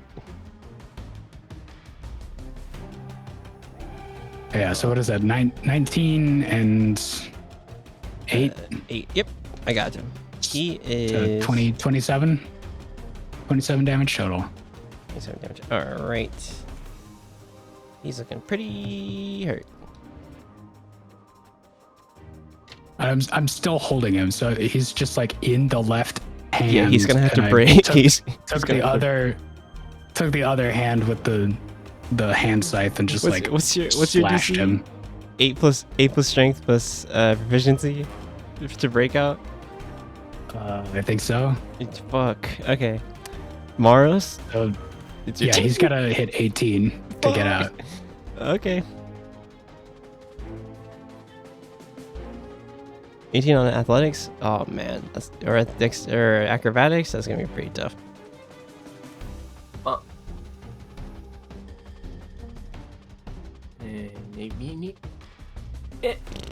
Okay. Hit, miss. Hit. I'm gonna hold on. I'm Hit. just gonna stab him. I'm gonna hold on to the dagger. 20, 32. Ay. They were... Dude, whole lot of red, whole lot of slime, as they say. As Cardi would say. How's that man living? He got hit by 63 damage. Oh, I'm gonna fucking smack him too. Wait a minute. Let me check. Let me double check. It was minus 12. Minus 11. Minus another 11. Minus 9. Okay, he's looking fucked up. You said 13 missed, right? Oh, 13. You're right. 13 missed. Never mind. I wanna knock him prone. So Yeah, 11 and 9, 20 plus Okay, 12, he's- 32, and then the first cone of cold was 31, so Got it. 63. Oh, the Sonic Strike pushes him closer, but he's still standing. Barely.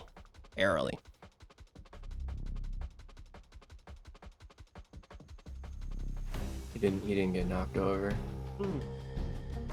What's the save for me? Strength? Strength DC 13. 13? Okay. Oh, it's DC 17. On a natural I was 2. gonna say 13 sounds low. Yeah, I was about to say. A natural 2, he is prone. With a total of 6, by the way. He's prone. Anything else for your turn? No, that's gonna be it. Alright. It's the Berserker's turn. He's going to rage. Then he is going to make a decision.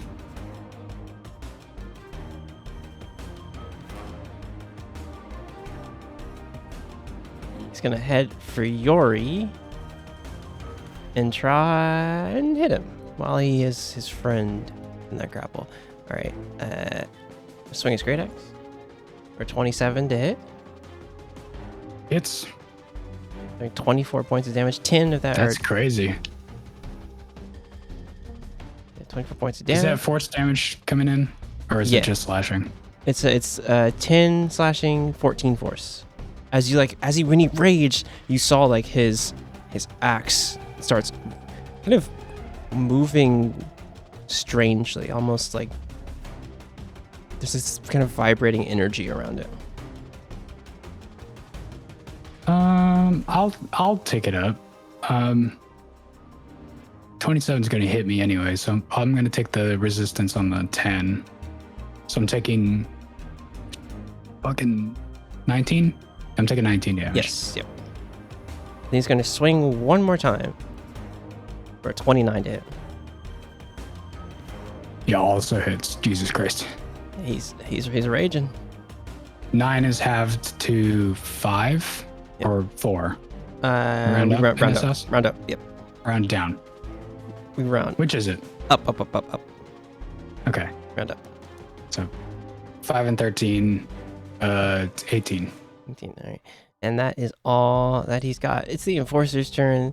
This guy, he's going to stand up, burn his movement, and proudly stand up. And he's going to do a mace toward you, Maros, for a 20 to hit. You have 2 weapons in your hand, so you get the +1. So 20 does hit. Yeah, that means Meets it. Hell yeah.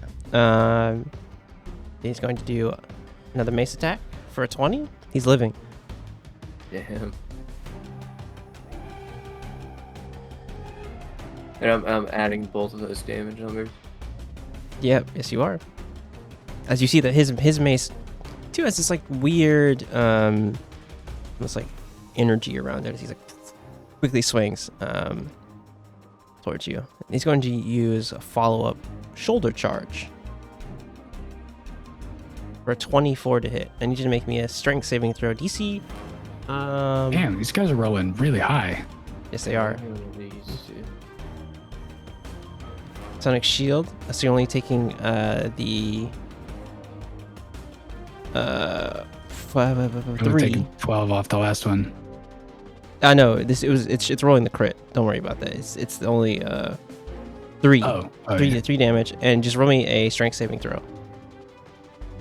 You're good. The Enforcer that's in your arms has to roll a 18 to break. He adds Yes, sir. 5 to this. On a natural 1, he is still grappled. Ugh. I think that Yuri like feels him like grabbing and struggling, and it just like turn so he's on the opposite side of me from the barbarian, even higher off the ground. This enforcer here is going to head towards the war priest. It's the war priest's turn. War priest is going to use his mace on the one that just approached him. Actually, yeah, he's going to. For a 9 does not hit it. 24 definitely hits. For 20 points of damage on this one.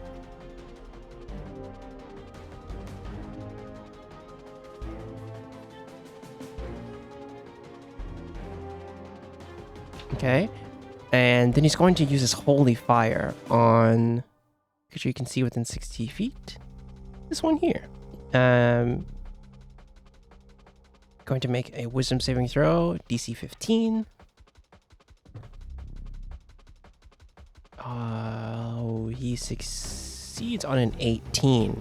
However, I think it's still half damage on a success. Yeah, half damage on a success. 3d8 plus 3 radiant damage.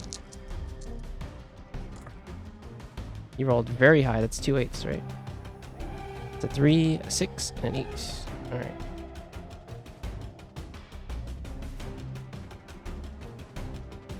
For 9 points of damage. Bye-bye. As he like holds out his hand, you see this kind of like radiant but almost like red flame kind of burn up on him. And Maros, give me a wisdom saving throw.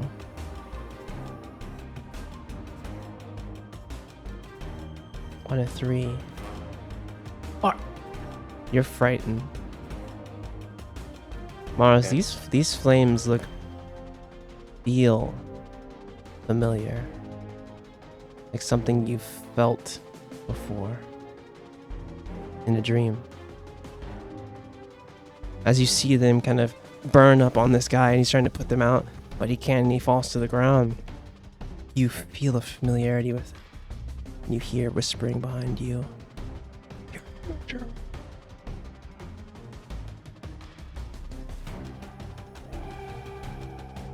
That's his turn. Elle, it's your turn. You're on deck. Eat. Oh.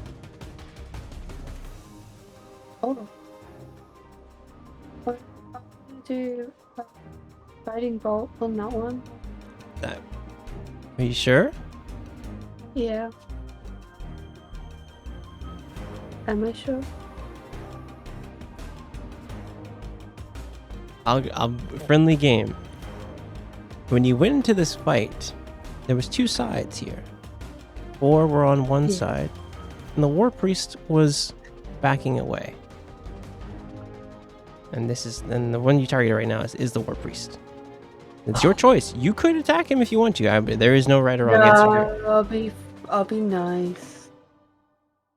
Fuck this dude. Okay. Is the guy next to the war priest an enemy? Yes. I would hit him in the process though, right? It's guiding bolts, you Guiding said? bolt is single It's a target. single target, yes. Yeah. Oh, so I could just hit this one. Yeah. Yes. Okay. Alright. Bye. Goodbye. But a 16. Oh, I didn't mean to go first level. Oh no, I didn't. Okay, never mind. It's 5th level. A 16. I thought it was first level. 16 meets it. Beats it. Beats it. Meets it. 28 points of damage. As like 28? that's pretty low. Beats it. For L, that's pretty low. I'll say That's On 46? No, that's crazy. that's high. Oh, it's 4d6. 46 plus No, a it's- d6 for every spell slot level. No, so it's like it's 8d6. 8d6. Yeah. Yeah, that is There's a low. couple ones in there. Yeah. Oh, doing my best. However, you You're guys, like 60% on damage. the next attack on him, as he's like glowing with this kind of, how does your guiding bolt look? Because I was about to say like it looks radiant. However, It's like you know that thing that Goku does. shut Kamehameha looking ass. It's like this Yes, he's got blue. like the blue targeting circle. Yeah.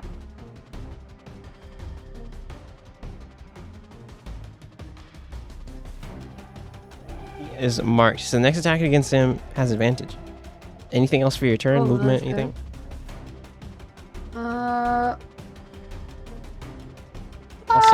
Also, I'll move like here. he's one of these for sure. Cool. Yori, it's your turn. You have that man in your arms, gently caressed in your arms. Dead man. I'm gonna.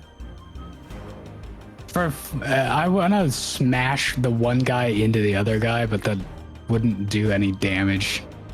Yeah, Technically, anyway. The thing about 1D&D is they haven't like talked about like what if I want to throw a person into another person. What if I want to hit a guy with another guy? They haven't talked about that yet. However, I will say that this person is a D12 a damage dice.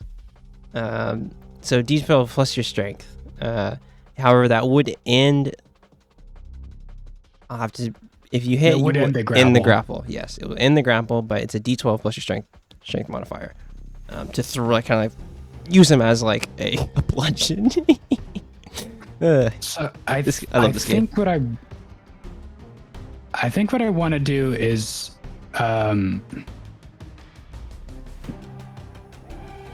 I want to use one attack to shove him like prone. I want to just like Use an unarmed flip strike him over and then- throw him into the ground. Yeah. I'll unarmed strike. Okay, 25 Um, hits for sure. I forget the actual rules on shove. It's the same. It's the same as the grapple rules. If you hit with an unarmed strike, you can either make the choice to grapple, shove, or do damage. I thought Basically, that was in notes. Where is that pinned? it isn't. It isn't notes. No, it's not. Did I pin it? There's nothing pinned in notes. Haha! Ah, there it is. And now, Yeah, so You no should have damage on pinned this- the word nothing. That would have been funny. you're right. You're right. I am always right. Would have been sick. Yeah, so I just like swing this guy so he goes head first and just drop him on his ass. And the spiritual weapon comes flashing through that space to here. I'm gonna use it to hit him on the ground. So we're using the first unarmed strike to knock the berserker prone. That's what you're telling me. To knock the enforcer, the one I'm holding. Oh. I'm holding him aloft. I'm just gonna take it and throw his head at the ground. Oh God. Didn't Okay. crit, but here's the 8 damage. 8 damage, and that's on the enforcer. Jesus. Okay. That's on the enforcer on the ground. Jesus. Okay. With my other attack, I'm just gonna hit this guy in front of me. 29 definitely hits. Or So 19 16 slashing. We're gonna burn the big boy smites. So he is raging. This is slashing damage. Okay.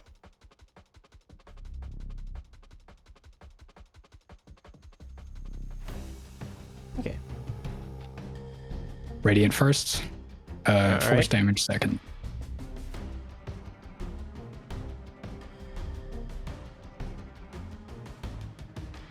The Ooh. force damage one is Force should be in full. I think the only thing that gets halved is slashing, yeah. right? So it's Yeah. 8, Yeah. 8, 18, and 17. When you And burn, the when you 3. burn Eldritch Smite, it's the same as like burning a spell slot, correct? Does it work like Smite? It's still slot, yeah. Okay. All right.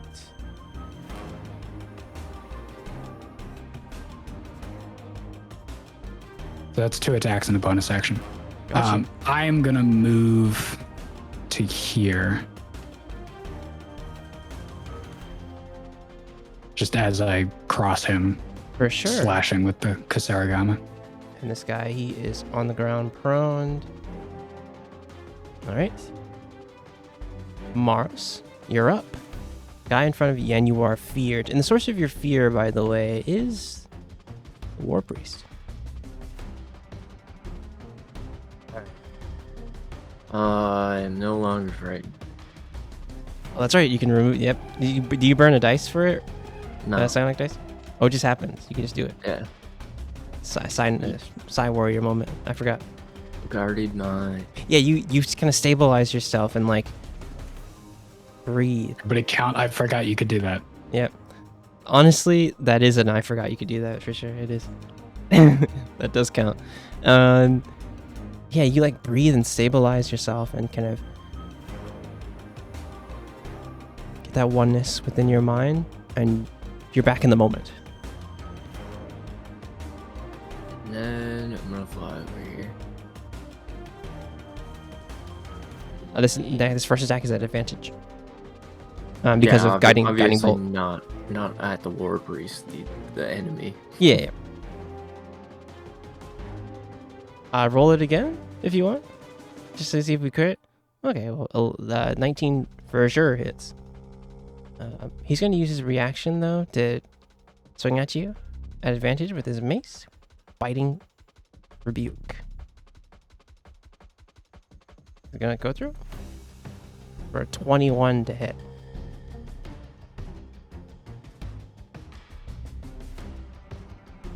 Roll below a 15 challenge. Use my reaction there. Reaction, yeah, you only take save 10 off that off. But he's gonna take 11 points of damage. Yeah, they're rolling pretty great for some reason. You know what? I'll take it. 27 minus. Or sorry, it's not 27. It's Oh, 18, that is an 18 even minus, yellow dot. 18 plus 6 minus 10. You're taking 14 points of damage. That's right.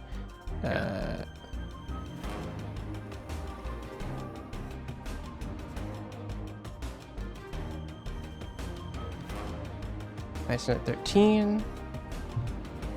He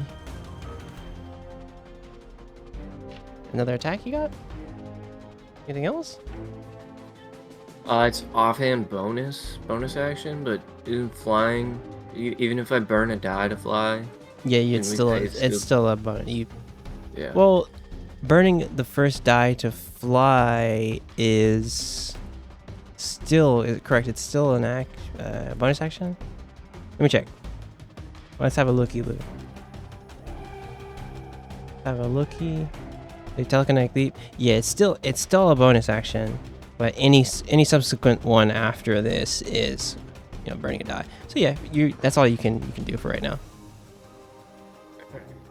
I will action surge. Well, It's until the end of the current turn. For what now? For Psi-Powered Leap. Yeah. So after this turn, it wouldn't even be not a bonus action. He can't fly after this. For sure. Unless he does it again. I'm saying this first one is a free use of it. Then everything else after you burn a psionic dice for is what I meant. But yeah, action surge, you can do it. You can go. Kill him. Finish him. 14 is not going to do it. 14's not going to do it. 15's not going to do it. But 28 is definitely going to do it. Goodbye. And you see the Warpy's like, whoa, good work. I'm not gonna say anything. Give myself a little bit of movement. I'm gonna fly 10 feet, and then I'm gonna walk 30. Oh yeah. It is the Berserker's turn. He did not like what you were doing to his friend. He's gonna reckless and swing at you, Yori, for 29 to hit. Or 23 to hit. Christ. Yep. Am I taking all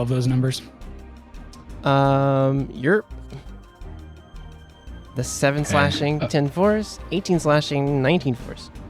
20, 36, 46, 54? Yeah.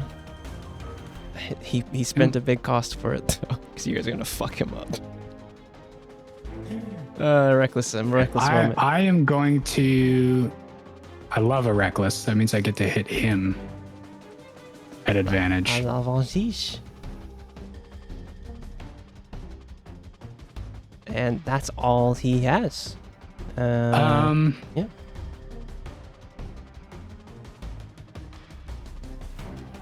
Friendly game, I won't do it because I can already see the rolls and I couldn't have picked.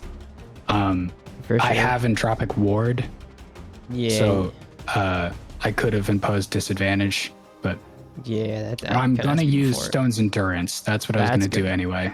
Yeah. Um, Hey, that's 5 less damage So- you're taking. 49. It is the Enforcer. He's gonna use his movement, have his movement to stand up. Oh wait, it's actually less than that. Hold on. 7 is half to 3, and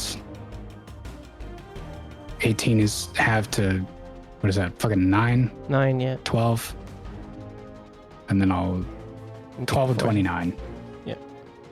30, 41. Okay. This one, he sees his cohort hitting you. He's gonna attempt to try and hit you. Mace, a 13 is not gonna do it.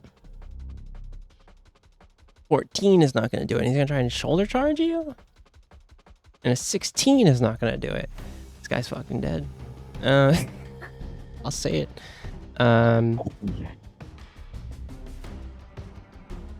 The priest here is going to use his holy fire on the berserker. Like, I told you I didn't want any trouble. And he's going to have to make a wisdom saving throw, DC 15. On a 10. He fails. 3d8 plus 3 radiant damage.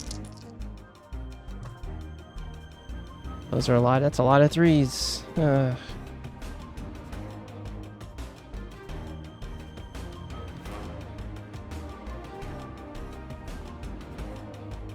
13 points of damage to our berserker friend.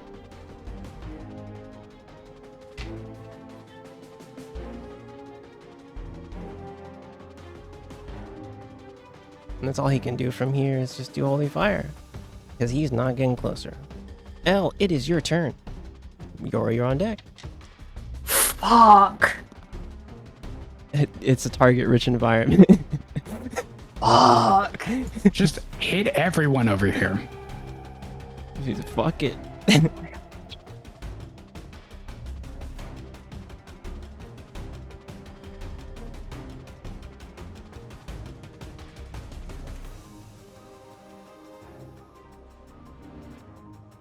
Is there a way for you to not roll disadvantage? I guess that'd be too complicated. Or advantage, I mean. And I'm talking to JC, sorry. On roll 20? Oh no, I was just doing my turn. On roll 20? Yeah, I know. I was interrupting. I was just looking at Entropic Ward because I guess ideally I wouldn't know whether the bad one they rolled would miss me. Yeah. Like If that's too complicated, then that's fine. Just yeah, I mean, it wouldn't matter because like I think Entropic Ward's reaction speed, correct? We'll hash it out. Continue your turn, Elle. Sorry. Hash it out. I'm gonna go up to him Yeah. and inflict wounds. Yeah. Yeah. Oh yeah. Oh yeah. 26 dead.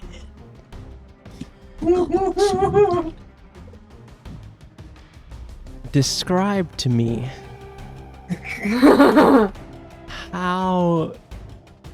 what you do to this poor man. Just describe to me how you finish him. That's 34 just- points. He's just vibing. He's like trying to battle it out, you know, like really strategically planning his next move.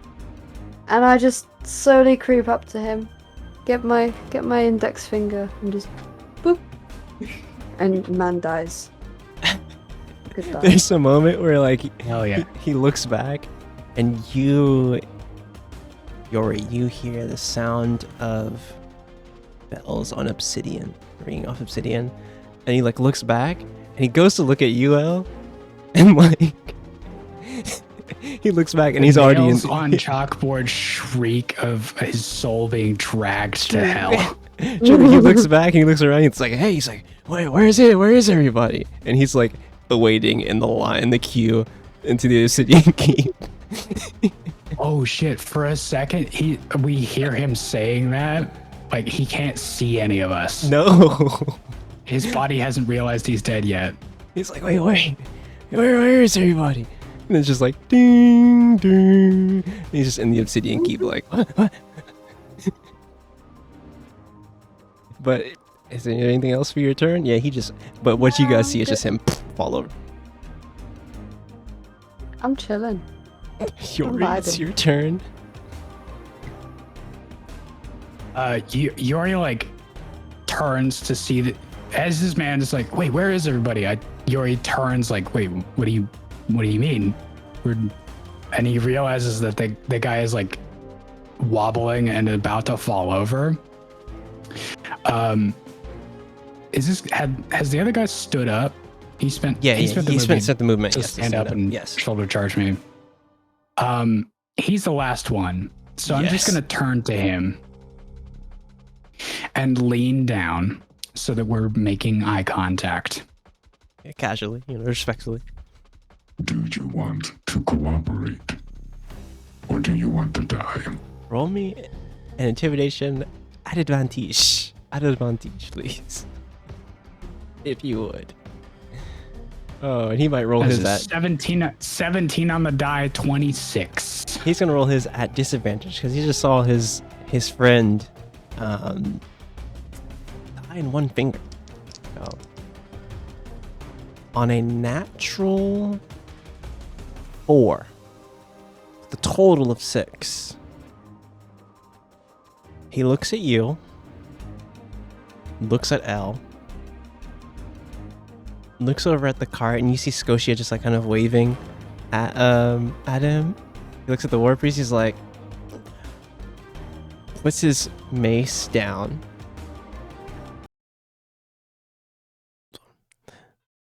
I think I'm just gonna go if that's not a problem with you guys.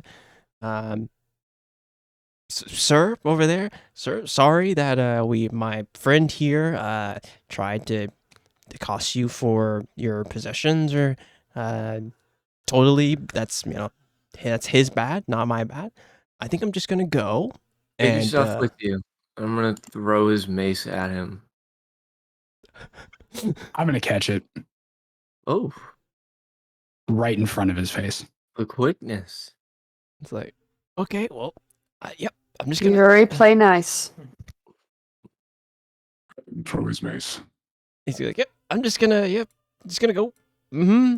And there's a moment where he's like jogging backwards, and he just turns around and just starts We running. know if you cost another traveler. It's like he's like running as fast as he can to leave.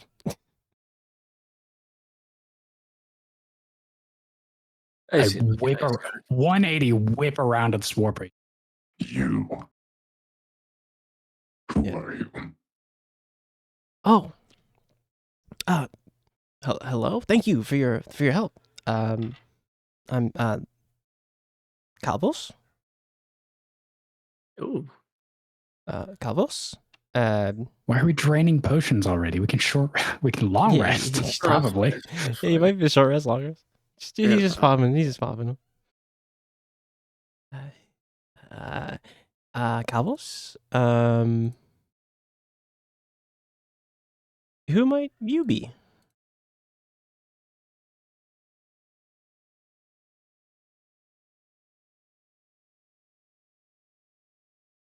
Mr. Sturdy Stugsguard.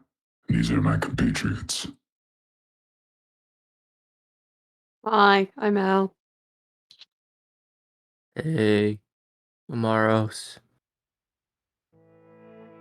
What's your name? Calvos. Oh. I'm just a traveling cleric.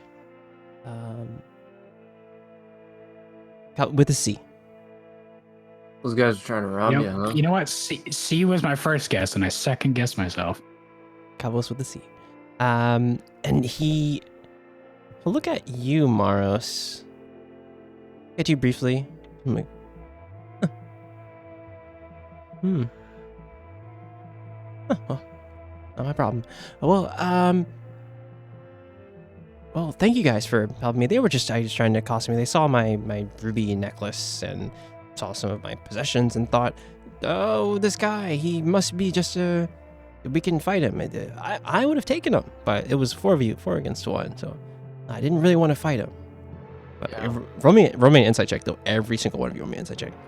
Yeah, do I think you could take him? Oh, A natural 20. Elle, if you would roll me an insight check, and we'll get to that natural 20.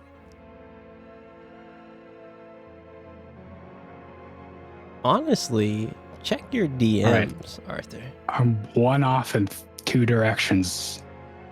Oh, the 27. If Velitha rolls less than 10 on initiative is a free space, right? For tonight, I mean, I don't know. That's kind of pain. Oh my god, Al. So for L, you think that he might have been able to fight them on his own? You've heard of clerics of the war archon, Sira.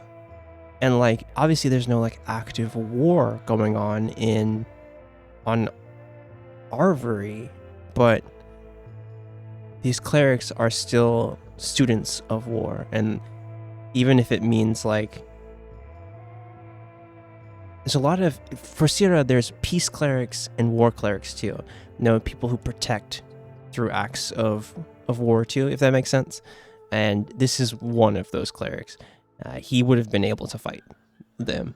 It was just happenstance that you guys came on to see him, but he truly didn't want it to end that way. However, Yori. And I think Yori, you can glean that there too. Like, he would have been able to fight them all. Maros, you're not none the wiser. You're like, he's just one guy by himself, 1 against 3, or 1 against 3. That's not good odds. But there's something off to you, Yori. He seemed well adjusted in that fight. The way he burned that guy with holy fire alive was kind of telling. It's like, well, thank you guys for assisting me, though. I appreciate it.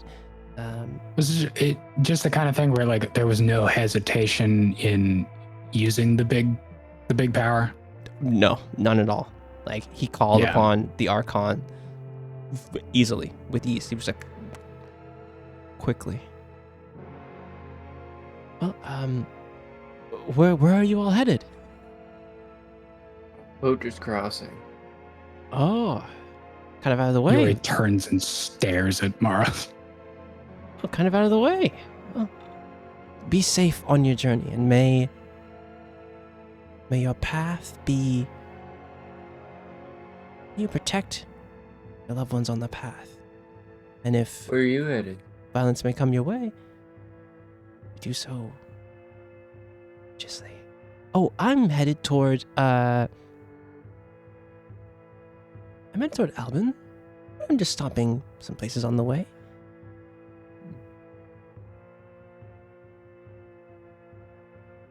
He seems to be telling the truth. He is headed toward Albin. Doesn't give anything.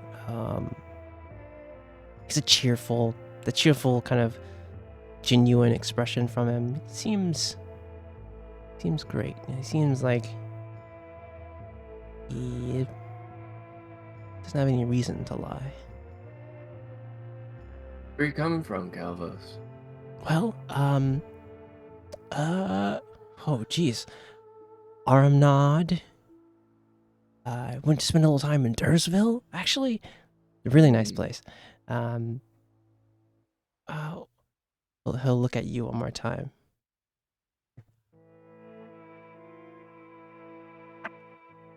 He's like, Okay. yeah, there's something off. You feel obviously like guarded by him, but you can't really get anything from him. He just seems like a cheerful. Calvo seems cheerful and just like a genuine cleric. I would say your religion checks. You don't know much about the Archon of war, but you've actually that's a lie. You know a little bit. It's like, well, may Lady Sita watch over you all and on your path. I will take my leave. He'll kind of go over and go near this one guy and like kind of kneel down and say, "You fought well. May your journey to the Obsidian Keep be quick and you walk in peace." And he'll go down to this one too and say the same thing. May your journey to the keep be quick and you walk in peace. This one, he's like, As he approaches this one, Yori has taken all of the weapons off this guy and snapped them. this one, he'll like look over and he'll look at you, El. He's like, he'll actually look at you like again. He's like, you're interesting. This one is already, he's gone. He's made his journey already. What did you do? I look directly at you, El. What did you do? Safe travels, Calvos. We're what you I would call don't- accelerationists. I just touched him. No big deal. He's like, well, all right. And he'll kind of, Worry about it. I wasn't worried at all.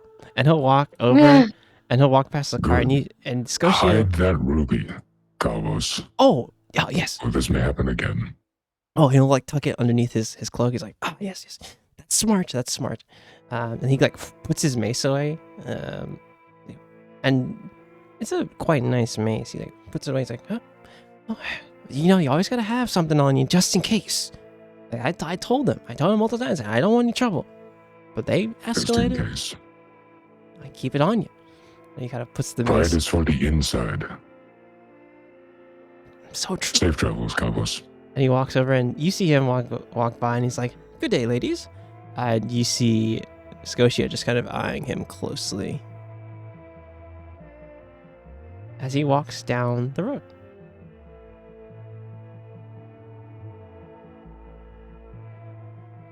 Wasn't there another guy? Where did he go? He fucking vanished. He ran. The other guy ran. Oh, that's right. We That's let the him guy. go. Let him go. He's like, That's right. he Yeah, got a head start. I'll go to each of the other ones and fucking dismantle their weapons. Maros. Something. As you see him walk by, you feel that same presence that you felt in your dream, but coming from him. Though it feels a little different. For a moment, you felt something familiar. And Scotia is actually looking directly at you. I'm gonna go. I'm gonna head over there.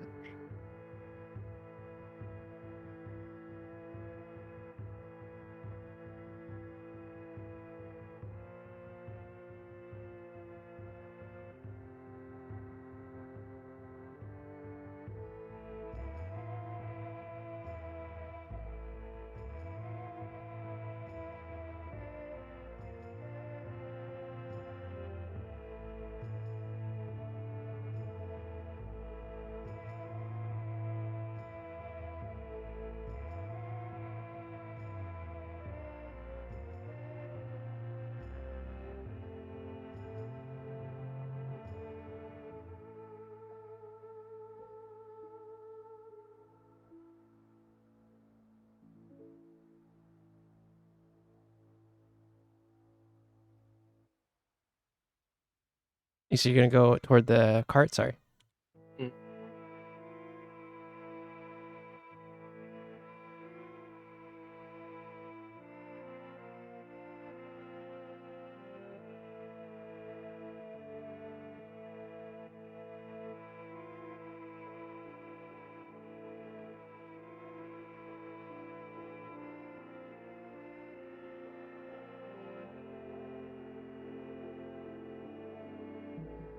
Scotia, like, will see you and says, "That was a strange one. Are you okay?" Yeah. I don't know, it made me feel weird. Felt like, maybe he was worshipping some, not so friendly dragons. Be careful, Maros. I think I heard him say he's an follower of Sira. Our problem is related to her.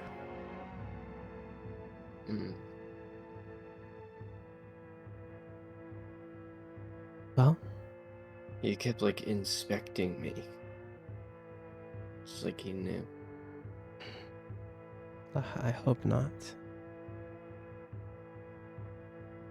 It would mean my wards that I've placed on you are diminishing. Oh, sorry, that's a weird way for you to find out about them. I did say I'd protect you. Yeah, I kind of figured it was, but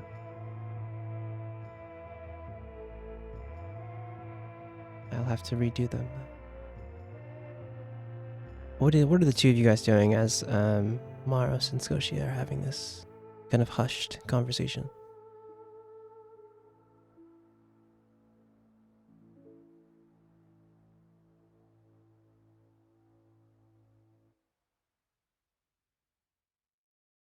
As you move, I whip out a shovel and start digging a hole.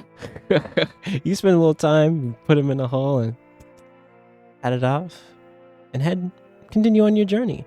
These next 3 days of travel. If one of you could roll me a d20, actually next 3 to 4 days or so. I've rolled 3 natural ones. Ooh, 19, smooth sailing. As you spend the rest of these next 4 days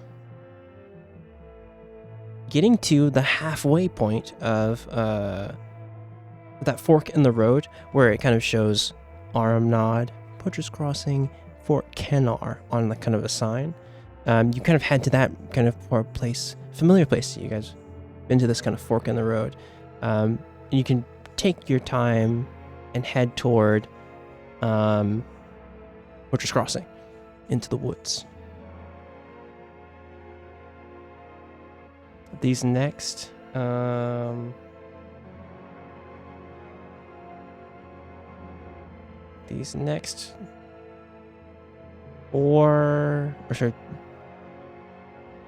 or so days of travel.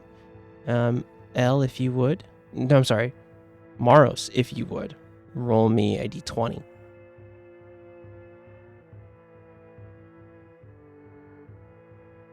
Okay, I didn't mean. Okay. A d29, that's my favorite dice. Nice. I need you to roll me a d6, if you would. Maros. Oh, God.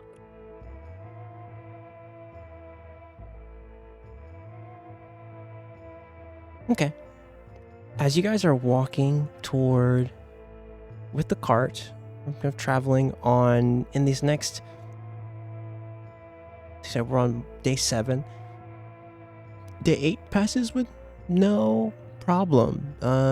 You continue from the fork in the road. Maros, you're kind of aware of where you need to go to get to Butcher's Crossing. This is getting close to your stomping ground. As you get to day 9, you see someone traveling on the road, heading in y'all's direction.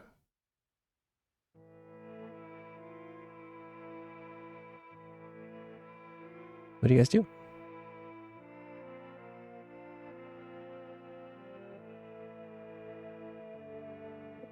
I'll grab my crossbow and you can leave. You do what now? Actually, no, it's just one person. Yeah, just one person.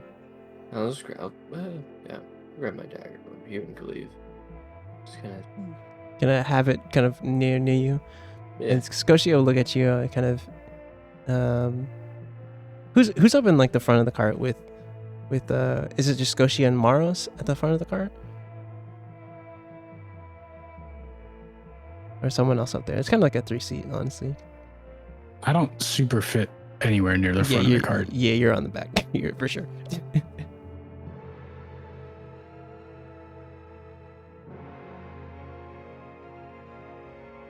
But as you guys get closer, a person comes in view. They are wearing kind of half-plate armor, a long sword at their side. Kind of have a black hood up.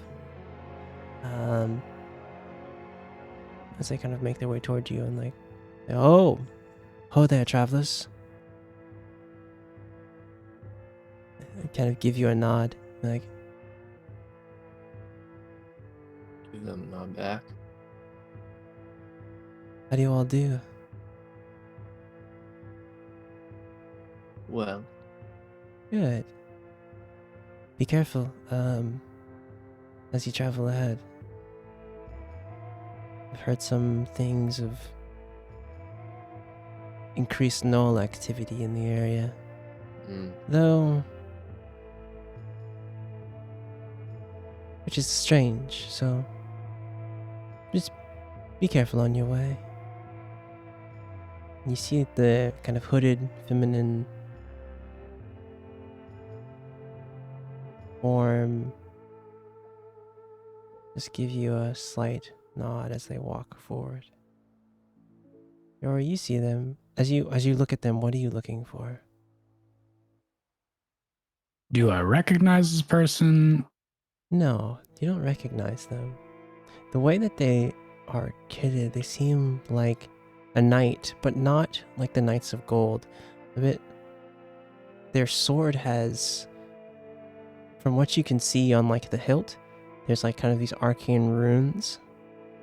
And you see that there's actually like more like, looking closer, you see like on the plate mail, there's kind of runes as well. And you get a sense that they have kind of are trained in some magic. And they see you on the back and they say, "Good day, sir."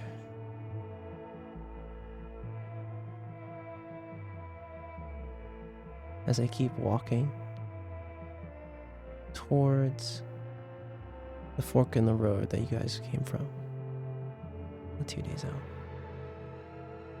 They're just passing us. Yeah, just passing you. Emma kind of looks at you, Yori, and is like, they seem friendly. Welcome sight on these roads.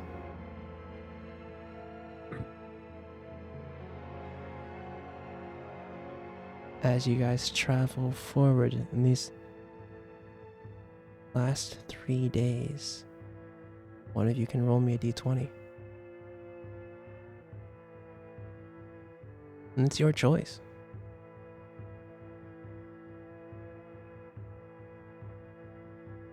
I feel like I should not. All the more reason to. We can't hear you. What'd you say? I said, oh, sorry, all the more reason to. 18 is good. 18 is real good. As you look around, carefully, like I said, you're getting close to the stomping ground of Poacher's Crossing. It's that feeling of like when you're, 30 minutes away from home That feeling of like, I know these roads. It's The point where you turn off the GPS. the most empowering thing. I love that. That's so empowering. Like, yeah, I know these roads. Yeah, you essentially turn the GPS off, and you're like traveling these next 3 days fairly well. Be sure to click the long rest buttons, by the way, if you haven't already. As you head in,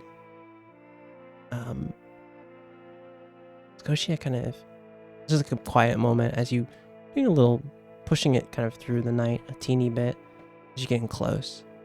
Scotia kind of lean next to you, Mara, and be like, I'm excited to meet your family. You haven't told them about me yet, have you?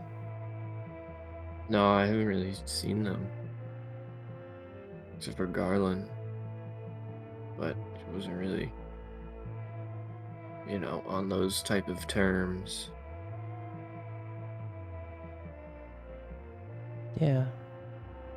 It was strange terms. Well, I'm still excited. I'm looking forward to it too.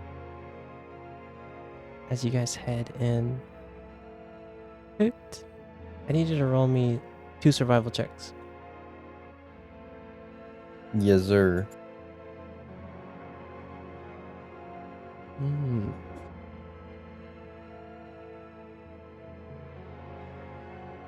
Heading in to the gates of Fortress Crossing,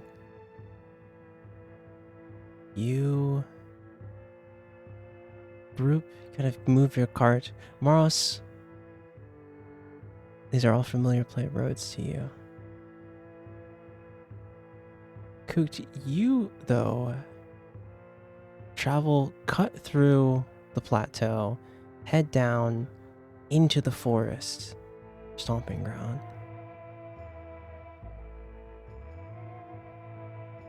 It takes a little bit to get your bearings and figure out what you need to go, but it takes you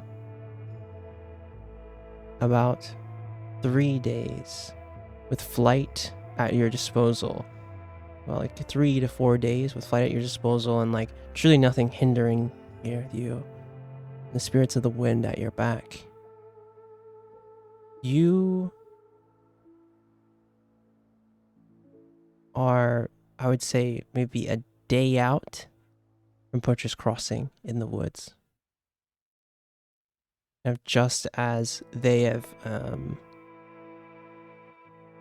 reached the gates, if that makes sense. Like, you will probably come maybe 4 or so hours after they are in town, if that makes sense, or so. Maybe a bit more. Like, if you just push it, that's also, I could say, you could roll me another survival if you want to. Your current location is about a day out. If you want to push forward at the cost of like burning an exhaustion, taking a little point of an exhaustion, you could roll this next survival at advantage and make it there within like some hours of them, if that makes sense. It's your choice. I guess it depends. I know, like as we discussed before, Kook's little shack that he sort of used to live in is sort of basically in a very close vicinity, I'd imagine, from this sort of point. For sure. I guess this is entirely at your discretion. Is Kook basically within like a couple minutes like walk from his shack, or is he a bit too far gone at this point? You could take a stop at the shack. You know that the shack is you know position that like your shack is a couple of days out from Poacher's Crossing, like probably 1 or 2, because you know that you would need to stop in and like trade things there. So it's like probably like a couple of days out from Poacher's Crossing. So if you wanted to kind of make a detour to your shack and then spend the next 2 days and like really push yourself and kind of cut that down, the time down to get to Poacher's Crossing, you could do that. Yeah, I would say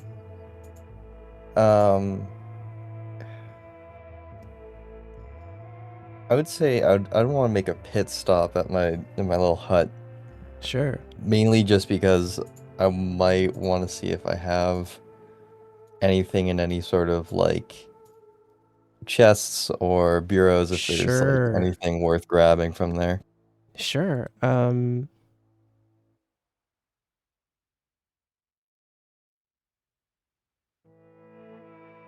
You know like I said, you know these forests well.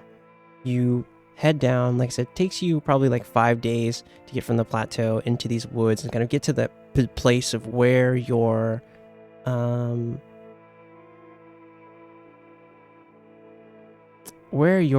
shack is. And with nothing hindering you, you get there with ease. As you head into the shack, describe what you left here and how you left it. I'd say it's left relatively messy-ish. It's to a point where to the common person it looks like an absolute pigsty, but to Kook it's basically just like he knows where everything is. Yeah.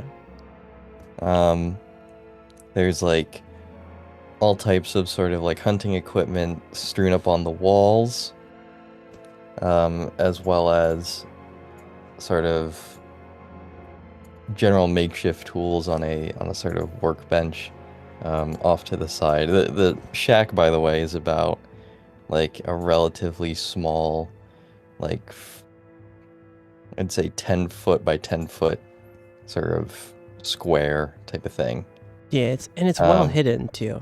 And I would say as you get in, nothing has been touched. Maybe there's like a layer of dust on things, but like nothing has really been touched. And here, it's hard to find. Yeah. I know, if anything, there might be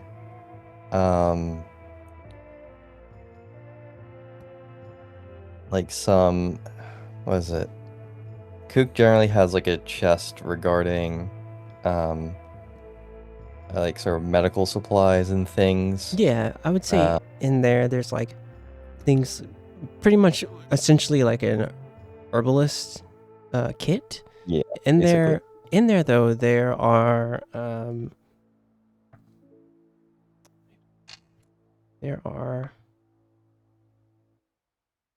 two potions of healing, one potion of greater healing inside kind of your personal like first aid kind of kit. Your things just in case shit goes wrong. There's also a potion of poison resistance, made with the things that you've found. I think it's potion of poison. Made of the things that like you found to kind of help cure yourself. It's not. It is potion of poison. What time is it when Kook is sort of at his hut? It is approaching evening. Yeah, at this point, Kook is gonna sort of settle into it and sort of, I guess, in essence, go back to like his usual routines as he is in his hut, for the evening at least. Yeah. And sort of like stoke a fire in this sort of like makeshift, like sort of fireplace chimney type thing, and sort of catch any sort of wild game with any sort of miscellaneous traps he can sort of easily set up and whatnot around the perimeter. You see on the wall there's like a makeshift hunting short bow that you've made. But as you kind of look at it, and you look at, kind of take Moonfire off of your back, describe kind of what you see in your hands now as you kind of are reminiscing about things that you've made and things you've done in this hut. Yeah, so from Kook's memory, Moonfire was originally like this very dark, sort of like deep blood red sort of bow with sort of twirling dragons are going like sort of carved into the bow itself, and it was very much a sort of like devilish themed bow. But as Kook sort of takes it off his back and takes a look at it,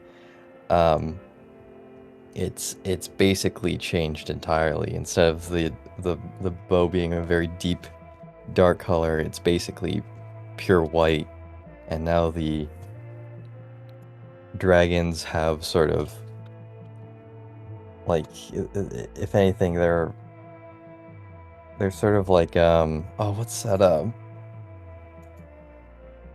what's the fucking like, they're like wyverns basically. Instead of scaly dragons, and instead of like glowing orangey red eyes, they now have piercing blue eyes. And just sort of, at least from Kook's vision, it's just this radiation of wind spirits constantly just sort of just basically emanating from it. As you go to kind of set Moonfire on kind of next to you as you stoke this fire, you think about kind of what Altus said to you, and you think about Bubo, and even when you first met him in the capital city, when you met him in Delos, you remember his kindness and his care about everyone in the caravan. And you kind of just sit there thinking about your time with him.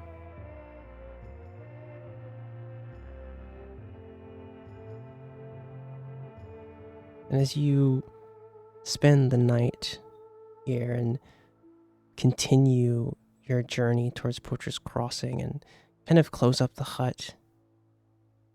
Oh, I'll say as before he leaves, he's gonna take all the potions and put them in his inventory. Yeah, of course. Yeah, you get it's two regular potions, one potion of greater healing.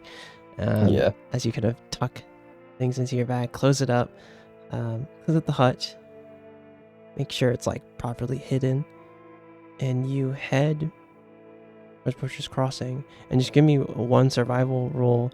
And we'll say this is like kind of around the time that like the other group has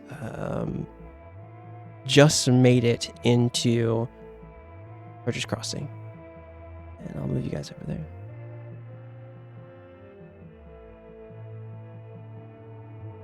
It's a potion of poison or whatever. Poison. Whatever the hell It's it a is. potion of resistance. Poison In of parentheses, resistance. poison. Poison. Gotcha. Yeah, you should better find that.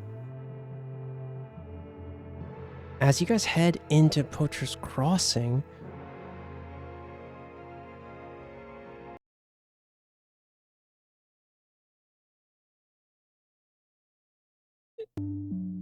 that's not the right one. That's the right one. That's not the right place. As you guys head into Butcher's Crossing, Maras, this is your home. Describe to me what you see as you head through the main gate of Butcher's Crossing. There's a decent amount of the commercial buildings, with some residential housing mixed in.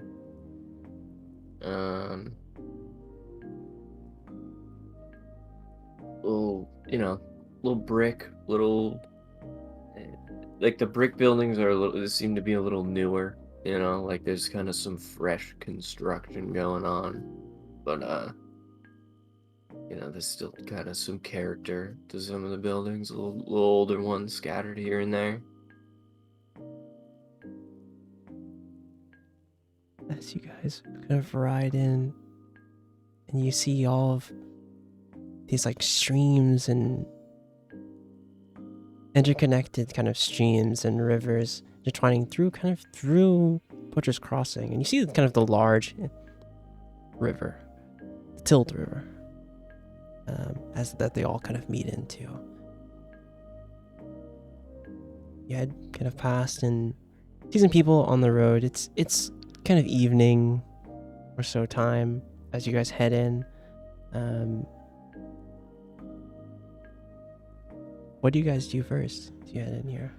Emma's like, well, where to, Mars? This is, yeah, you know where everything's at here.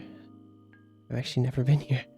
Yeah, you know, honestly, I feel like I should probably see my family first, but I really want to get.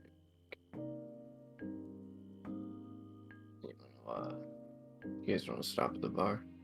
Stop at the bar? Oh, okay. Does that sound good with everyone else?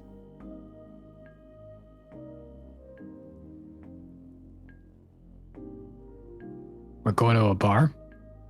Yeah, that's where Maros wants to go.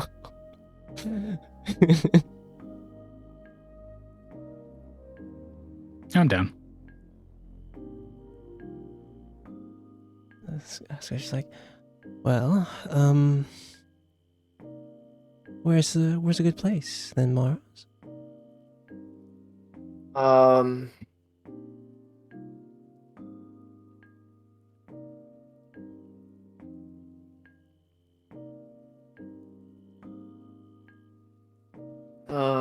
I mean,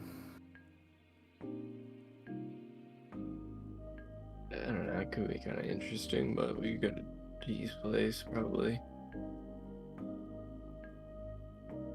I think.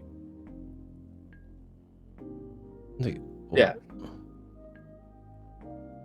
Wait, where are we going? I'll show you. Yeah, as you kind of pull the cart in with everyone on it, I was like, well, it's Maros' choice. Yori, are you okay?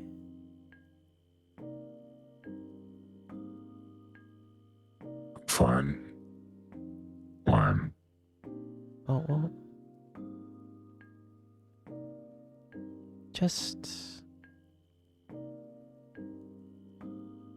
I just noticed something during that fight a few days ago. Just checking in. Also, thank you for your words with Bubo. Which fight does she mean? The one that you guys kind of had on the way here. The one with the berserker. Okay.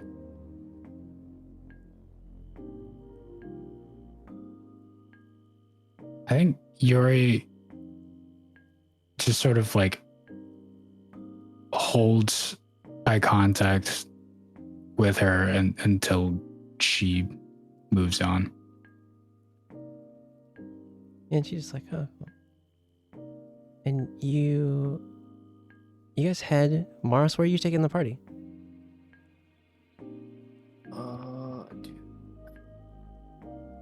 Yeah, I'm get lore checked. struggling to find my note. Get lore checked about your town. It's in world building. Get lore checked on your own hometown.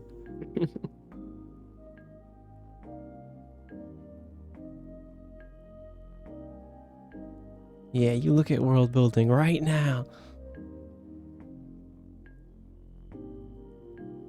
I'm excited. I'm hands off. Taking us to D Street?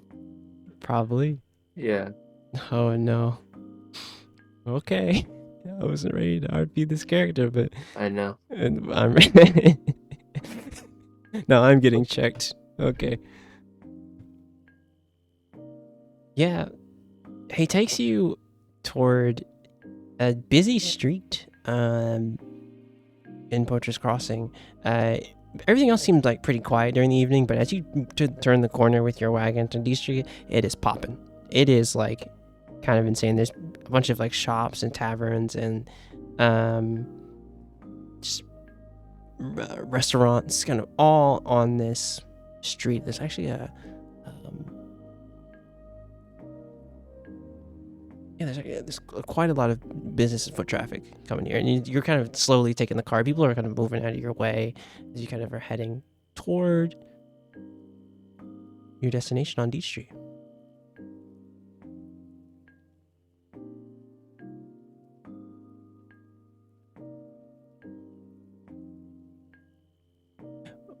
Moros? How long are we going to be in town? And should we announce ourselves officially?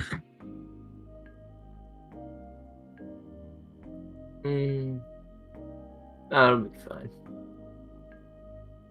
We'll get to that after the bar. Oh, certainly. You head toward Moros. Are you taking him where I think you're taking him? Oh yeah. Toward You know what it's called? I know what it's called. Toward the end of D Street, marked as D20. You see it. A 3-story building. And on the sign, you read the name. Kind of carved in wood beautifully. The Badger's Corpse. And you see, like, underneath the sign, it's like, it's a sign, and there's like a dead, just like upright badger with like X for eyes. Sorry, badger like on its back, on its back. Hands and paws facing upward to the sky. X's on its eyes, and then you see underneath that there's like a symbol of like 2 dice, and like another like small sign hanging underneath of it as well. It's the Badger's Corpse. Tavern and gambling house, right here on D Street. And you guys, there's a place where you kind of like to park the cart, and right in front of the side of the building. You can hear kind of music and things happening on the coming from the outside, quite lively.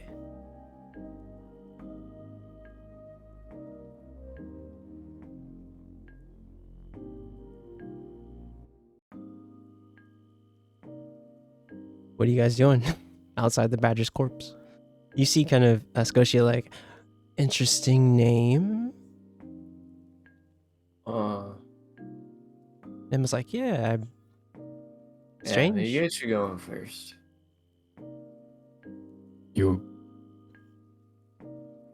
How long are we? Well, whatever.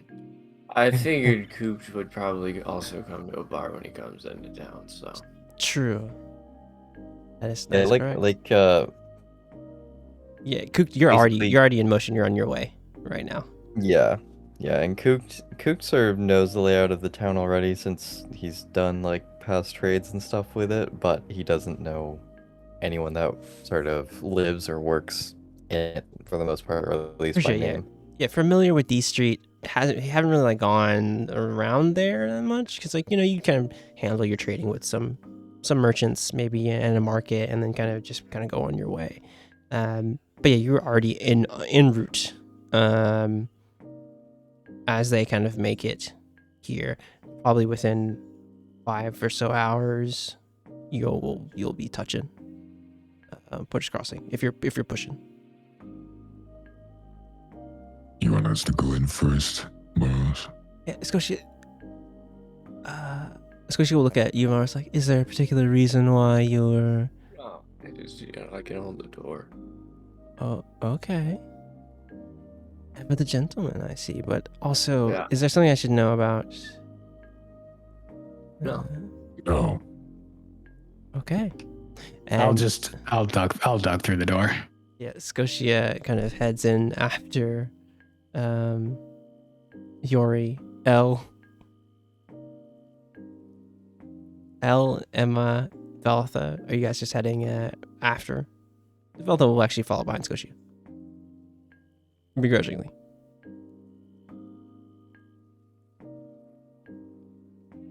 But L, what's going on with you? She is coming back into the bedroom, coming from a solid piss. Solid P, mate. Hell yeah. Not what I you have want pissed. out of a. Solid Usually P, you want mate. that to be She has an ice liquid. arm. It's fine. Solid P, mate. No, the homies have. It comes out frozen. Never mind. I'm in pain. Stop. You've headed in front of the badger's corpse, and Maros has told you all that he wants you to go in first.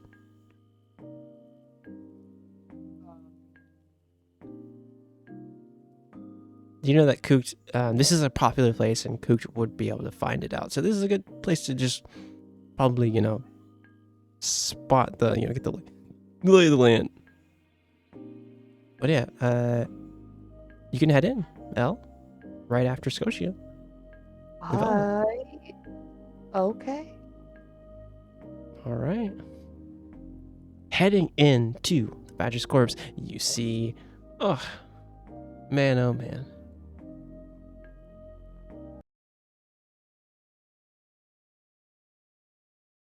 You know what? We use this one. It is popping in here. It is lively. There's, like I said, 3-story kind of place. From which you couldn't see from the street, is like there's a bit of an extension in the back of like places to sleep and things like kind of just rooms. But here on the first floor, there's kind of a bar, general kind of seating where the tavern is. Upstairs, though, if you can look at the balconies, there's kind of tables for all types of kind of games. As you step in, what are you guys doing? Oh, see, there's some tables on the main floor too.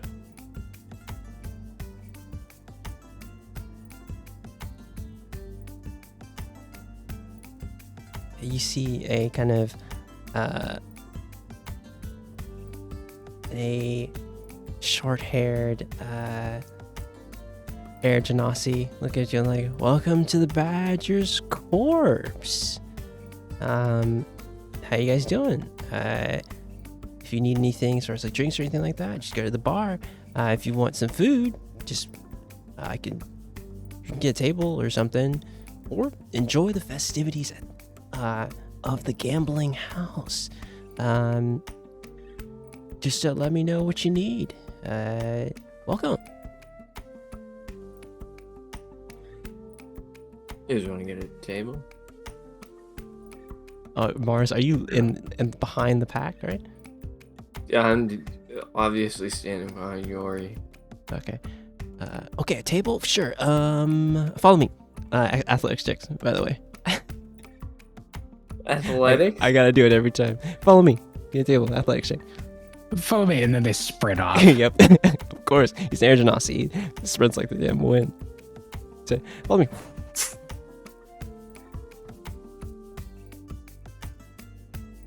I wait until they land somewhere. Yeah, like he kind of floats a little bit, and they're like, and it's a table kind of toward the back and where the stairs that lead up to kind of where the gambling, more gambling tables and things are. It's like, oh, right over here. This is how many? A party of 26. Sweet. Yeah, Count. I got one more coming. One more coming. Okay, cool. Cool. I'll have one of the waiters or waitresses take care of you. Enjoy your time at the Badger's Corpse. as they kind of just like move back and They kind say of it float. like that. Huh? Wines. We'll take a bottle. A bottle? Sure. So a bottle of wine? Hey, can we eat 2 actually? 2 bottles of wine? I mean, yeah, I can take care It's a of good it. one. So you wanna go shot for shot? Yeah. Okay, 2 bottles of wine. Perfect. Got you. And anything for the ladies? It was like, The wine was for the ladies. it's Gentlemen and myself will go. If you could give us a flight of shots. Sure, I got you. And Squishy's like, that is fine. The wine is great. It's like, sure, I guess I'm drinking. Cool. No pressure. Okay. I didn't catch your name. Oh, I want to know my name. You're making the DM work. I don't. I want to know what to address you as. Oh, it's Sven. It's Sven. You know, Works for me. Could we also have just a pitcher of water? pitcher of water. Sure, that's like super easy to do. Let me see something. Sven is like they're very young. To you, Mara, so probably not. If I don't recognize him, let me just throw something real quick, real fast. Cool. The new face, Maros. By the way, I know you're being a little. You're looking. You're being a little sneaky. Yeah. Let me stealth check. Are you like really trying to keep a low profile, or is it just kind of like you're just casually keeping a low profile? Oh, it's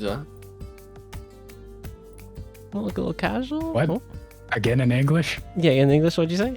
Oh, Mars' hood is up. Oh, the hood is. Oh, okay. Okay. This is the cobra. The cobra hood is up. Good to know. Sven's like, all right, well, wine, water, and then some shots for y'all. Oh, easy to do. All right, I'll be right back. And you kind of see them like float and head back toward the bar. I need a perception check from you, Maros. And Squishy is like has kind of resting her arm on the table and is like, why are you being so sneaky, Maros? Huh? No. Are you? No. Not doing anything. You see, Trying to drink some wine. oh, you're gonna drink some wine with me. Yeah. Okay. You look around. You look around quickly. She's not here. You don't see her yet. Yet. What's everyone else doing as you're in the Badger's corpse?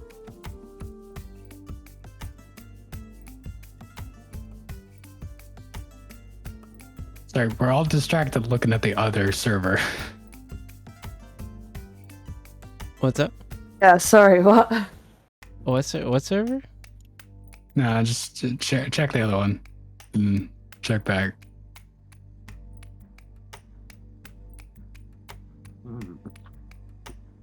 Don't worry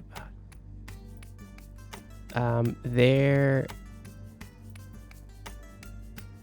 He's As you fine, guys- by the way. What's up? He's fine, by the way. Yeah, I guess it's just me and Mara's drinking contest. Sure. Hell yeah. Christ, I'm not a part of this. Nope. Yes, you are. I'm just Yeah. watching. Yeah, Emma was like, I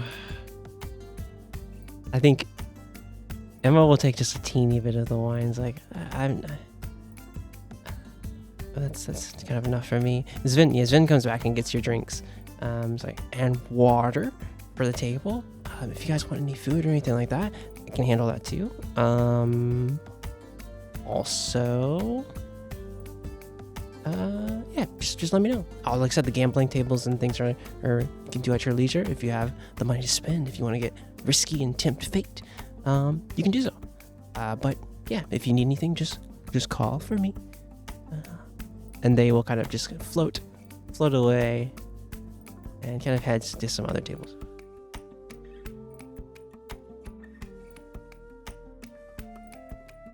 Yuri grins at Maros.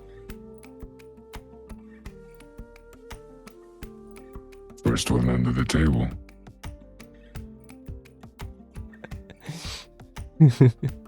Mars, Cook, roll me a survival check as you are making good progress. Good time.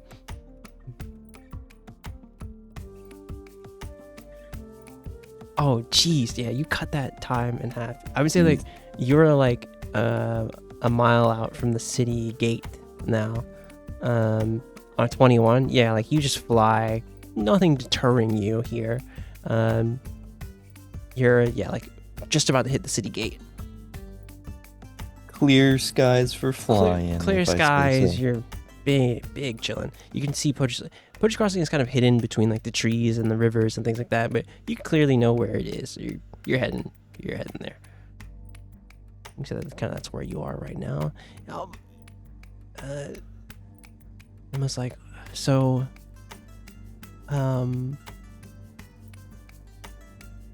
Elle.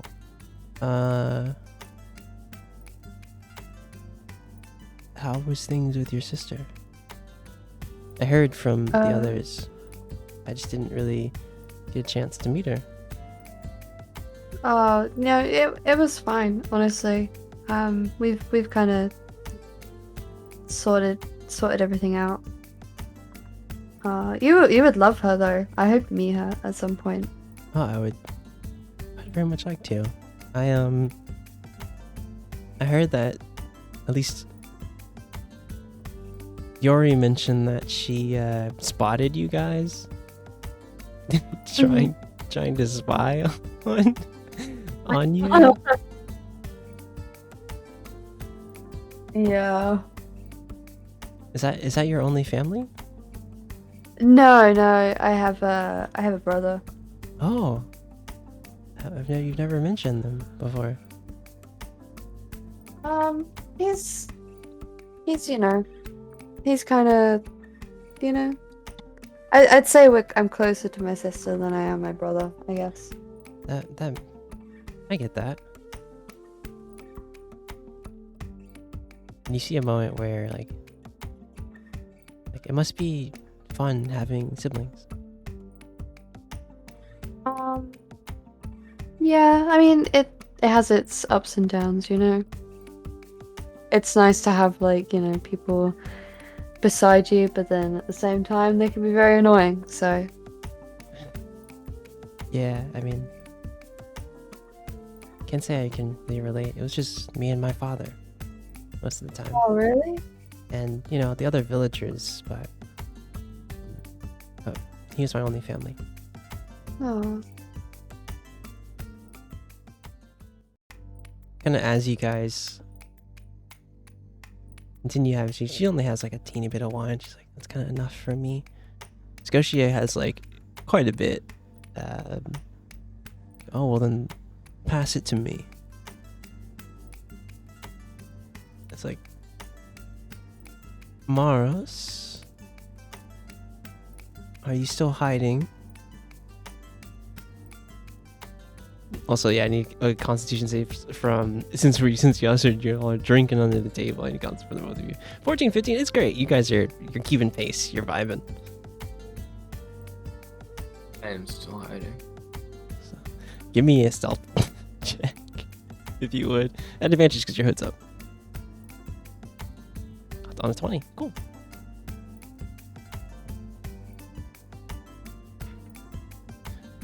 I need a perception check from everyone in the room. Everyone at the table.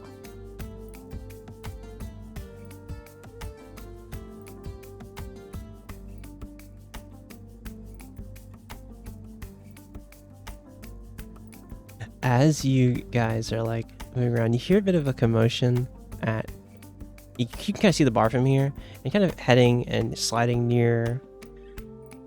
behind the bar. You see a red tiefling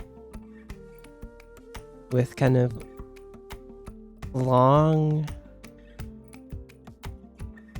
kind of braided hair, kind of braided around, pretty kind of down shoulder length kind of hair. Just kind of wearing simple kind of clothes, a bit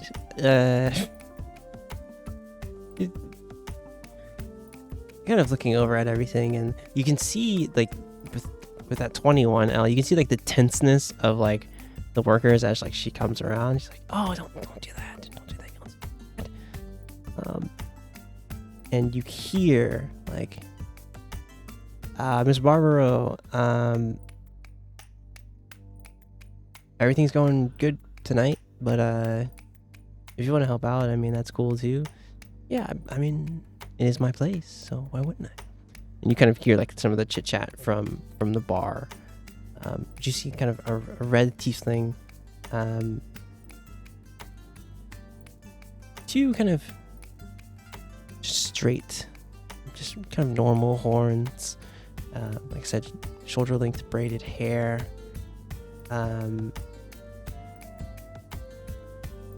With,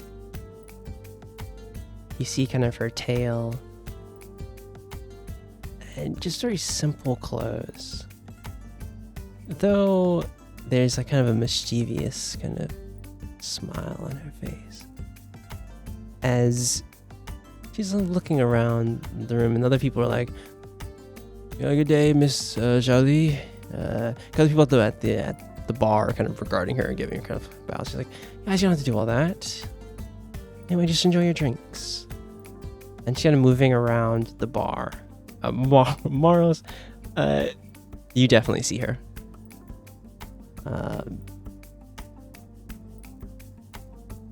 Though she doesn't see you, I don't think. On a 20, yeah, she doesn't see you. You see her moving around the establishment.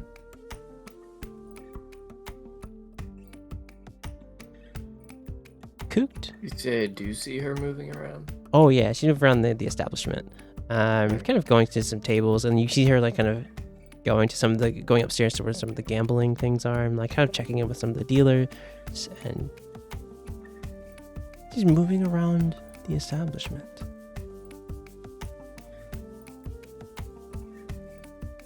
Cooked, you have made it toward the gate of Butcher's Crossing. I'm gonna need an investigation check.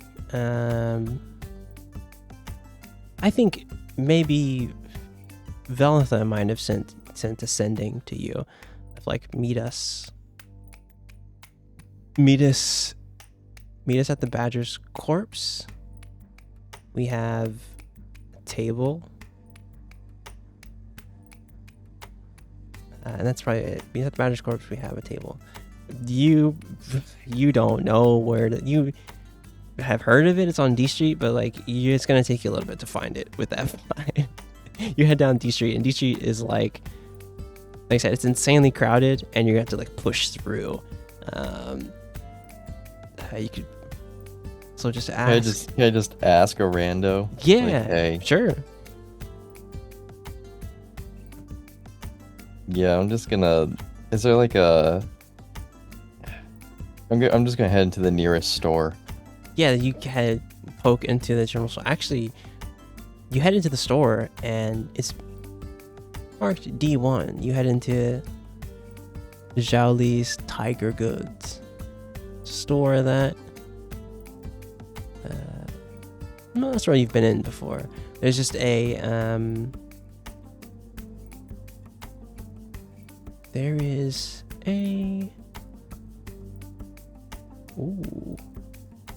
dragonborn, kind of a black dragonborn, at the counter, like, probably in early 20s. Looks like, How you doing, sir? Welcome to Jolly's Tiger Goods. What do you need? Hi, I'm sort of just a bit lost at the moment. Okay. Yeah, can you just tell me where like the nearest bar is from here? I'm sort of already forgetting the name of it. There's a lot of places. The owner of this place, it's the Badger's Corpse. That's probably like the biggest tavern at the end of D Street. There's some other kind yeah, of that's- smaller taverns. Oh, that's at the place? Yeah, Badger's Corpse, yeah. I Yeah. don't know how I forgot it. Yeah. All good. Yeah, that's Miss Jolly's place. It's my boss, actually. Just like, just head over there. It's hard to miss. Like, the sign is like a badger that's like dead.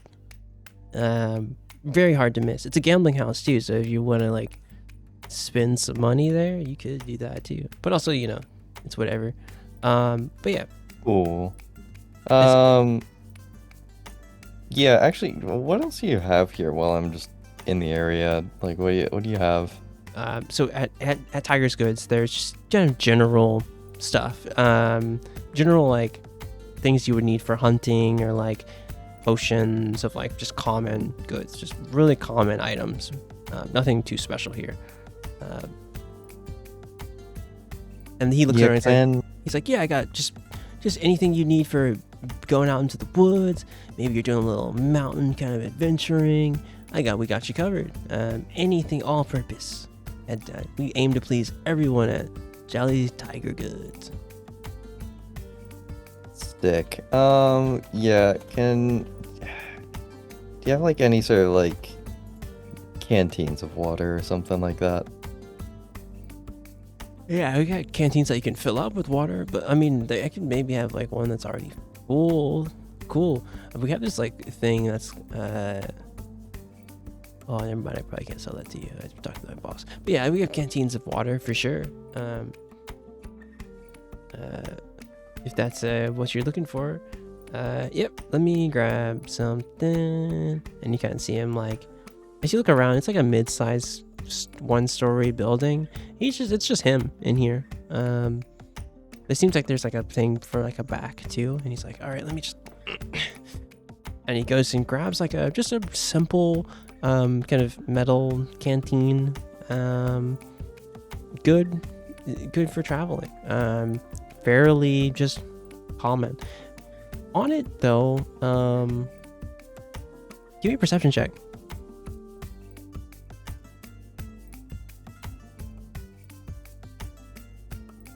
Even on a 4, as you look down, you see a small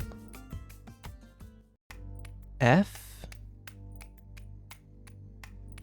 on like the bottom. As you like flip it over, you see a small like maker's mark of like an F, and you're like, doesn't really make any sense to you, but you just kind of flip the canteen. It's a good canteen. It's like, yeah, that's probably gonna be like 10 or so gold. No, like 10 or so gold. It's pretty great, pretty durable.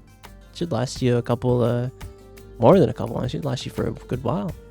Are you like a heavy adventurer or something? Yeah, sure. Cool. Yeah, this will be fine for now. Yeah, besides my old one's been getting a bit dented and rusty, so yeah, this I see. It looks kind of dusty. Yeah. Anyway, yeah, here's your 10 gold. Sure. Thanks for the directions and Yeah, no thanks for the problem. canteen. Yeah, enjoy. Yeah, if you see the boss, just let her know that I'm holding it down. I'm doing a good job. But yeah. What was your name again, by the way? Oh, you guys are killing me.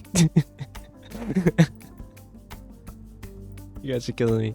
It's Martin.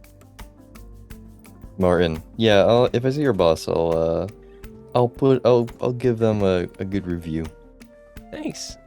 It's like, yeah, it's Badger's Corpse, right down the street. Hard to miss. I know it's kind of busy out there right now, but it usually is this time of evening. So just be careful out there. Anyway, have a good one. All right, Try not- thanks. Bye. Don't lose all your money at the tables. Trust me, don't worry. I'll try not to. as you kind of head out and head toward the street, you have a clear kind of direction heading down. You can't miss it. You see the Badger's corpse. You see the sign that he mentioned. A badger on its back, really dead. It sounds lively. You can head in if you want. Yeah, I'll scoot on in and see where the hell everyone is. I'll just look for tall man Yori. Oh yeah, that's the easiest thing to do. You slide in and find everyone. Just you left them before. So strange seeing everyone, and I don't know, like not at a. I mean, is it strange seeing them in a bar? Not really. I'll be real.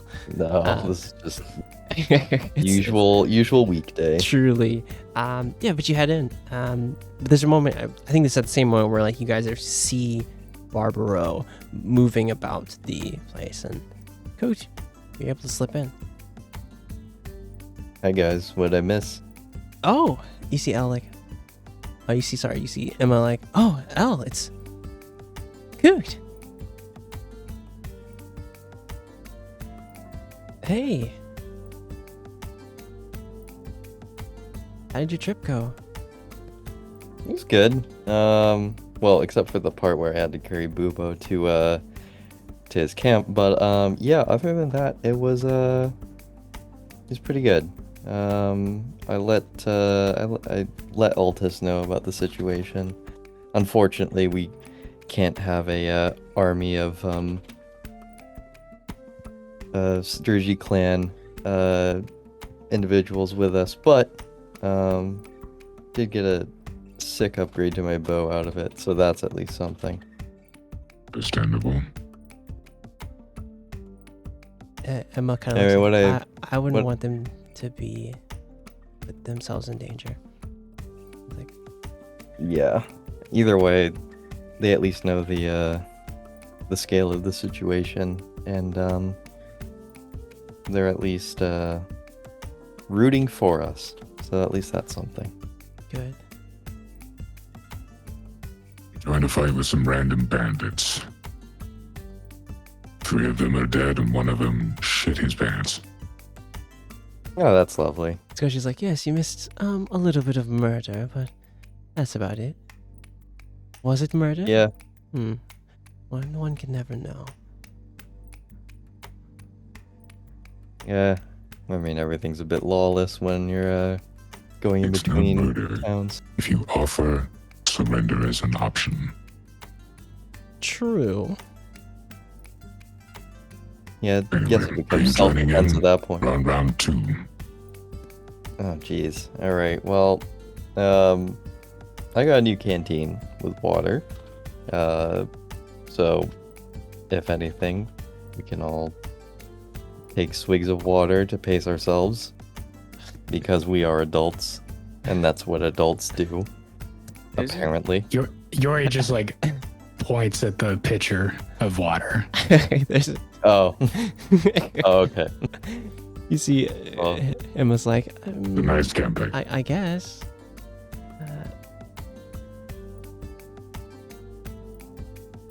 Anyway, yeah, I'll head to the barkeep. Do you guys need anything else? No. Set. Alrighty then. I got Fletcher. Oh yeah, another round. Constitution saving throws. Morris. Ooh, you guys are chilling. You guys are. These ain't even phasing y'all. Y'all are good. You're seasoned. We're going again. Right now. Yori, Oh. Morris he's putting them back, and You Squishy is got like, your nat 1 and your nat 20. hell yeah. Squishy is like still like pestering Morris, like, I know there's something more going on here, Morris. And Morris is just like knocking him back. Yori, you're getting a little. You're feeling them. That's my first strike. Yep. But Cook, you can get up and go to the bar. Elle, are you just like kind of enjoying these two be idiots right now? Basically, As they're just knocking drinks back in. I think like you, Emma, and Velitha are kind of having a conversation. But yeah, Cook, you can head toward the bar. Barkeep, I require a beverage or 3. You see the...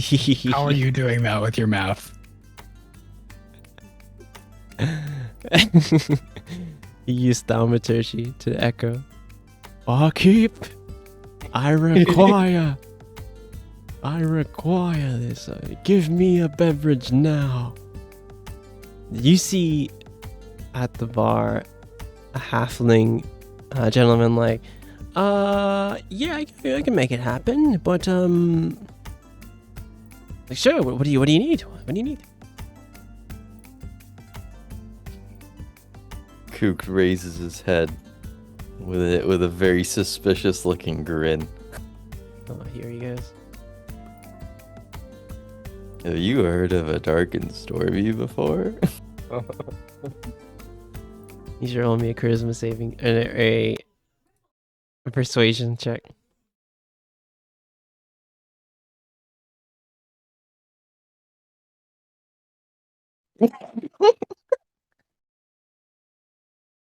Brother. You hate to see it. You hate to see a natural one. Sorry. I just need to roll a lucky on this one. I just need to roll a lucky roll. If you want, you can always fail forward, as they say.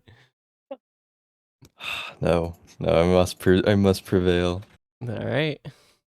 If he rolls a natural 20, okay, that's still pretty bad. Dude, yeah, I was gonna say if I You roll roll a a natural fucking 20, duality. the duality of man.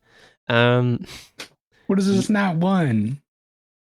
Don't worry about it. He asked for the dark and stormy and rolled a nat one. Oh, so they're not making it. The halfling man you see before you, tan skin, kind of almost kind of blonde hair. He looks at you and he's like, "Dark and stormy, you say?" Let's call the boss. And this moment where he's like, "Ms. Ali." And there's a moment, Coot, where you see a portal open up near the bar. Kind of like popping out of it, you see her. Tiefling, red tiefling. Like I said, shoulder length, braided hair. Kind of just common clothes on. She looks at you, she's like, Rue, what seems to be the problem?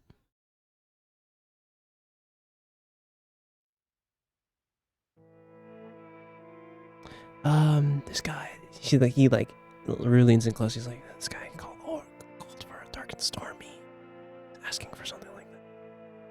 Like, handle the other patrons. Rue, I'll take care of him. How are you doing, sir? Welcome to my establishment. Hi The there. Badger's Corpse. I must say, it's a very fantastic establishment you have here. Thank you. My name is Barbara Ali. Barbaros, nice to meet you. By the way, your worker Martin, I believe it is, works at the yes. little. Yes, at my store. Yes. Works at my Yes, store, popped yes. in there just earlier because I was a little bit lost coming into town trying to find this place. What a swell kid. He's absolutely killing it. He's very nice. Yes. Honestly, give him a raise. I know it's not a little bit ridiculous, but honestly, that kid is fantastic. He's paid very well. He was well taken Good. care of. Well, I'm glad. I'm very glad to hear And that. you see like her rest her kind of elbow on the bar and kind of is looking at you like, so a dark and stormy is what you asked for. Mr. What's your name? Heesif. Cooked Heesif. You see her tail kind of moving, and it like wraps around a bottle and kind of puts that bottle kind of on the counter like, I see. What table did you come from, Mr. Heesif? You see the big giant and the sort of weird cohort of individuals over there at that table? That's my group of friends. I see. Who's that hooded one over there? Oh, that's one of my friend's wives. Oh, I see. I see. I see her. I'm talking about the masculine form over there. Oh yeah, that's just one of our friends Shut that the fuck up. sort of Shut the fuck up. it's one of our friends that just sort of travel in the group that we're basically, in essence, we're sort of a bunch of bodyguards, quote unquote, if you know what I mean. Oh, hands of soldiers of fortune, hands for hire. I understand. I understand. Oh, if you want to sort of schmooze it like that, by Of all means, but That's fine. So, how about this? We don't do dark and stormies here. I know I've every person has heard whispers of Terry and his ideas. Though I'm not really Of a bartender. course. I'm not really a bartender myself, so like I don't really have that that strange code that they do. I just of course. this is my establishment, so I know a few things. However, we Right. don't have those here. We do have some hard things, and you see the tail is like still grabbing things from places and putting them on the bar. We could still get you something for you and your table, and you said with the large Goliath man over there. Yeah. Are you guys comfortable over there? Absolutely. Well, Right. I mean, if anything, well, to be fair, I did just sort of stumble in. I don't know how the rest of them are feeling. Since Oh, they've I been saw here for a bit. Sven was helping them. Good. They are Yes. great. Yes. They're a great server. Well, for you, I will get you this. And she is already like pouring with her tail this kind of dark, like almost neon green liquid. And this, she's like, this is a hair of the hellhound. Take one of these. It'll be 10 gold for this. Fantastic. Actually, can you make me 2 others from for the other couple of friends I have there? Oh, 2 I'll more? give you 30. Sure. And she's still pouring it. Still like has her elbows resting on the bar as she's talking to you. Enjoy. Oh, I'm pretty sure we will. I'll let you know if we want another round, if that's all right. Good. Well, the gambling tables and things are open to everyone. Enjoy your time at the Badger's Corpse. Thank you you. It was a see- pleasure to meet you. Pleasure meeting you, Mr. Heesif. Take care of your bodyguard friends. And you see Barbaro kind of still looking at. I need another stealth roll from you, Maros. You go in here, you know I'm gonna ask for him. Oh. Now, hang on. Yeah.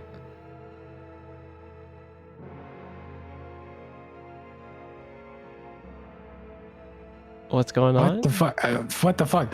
I had a thought, and It's gone. I've been trying to say it for like 2 What the fuck? ADHD. ADHD. Oh my god.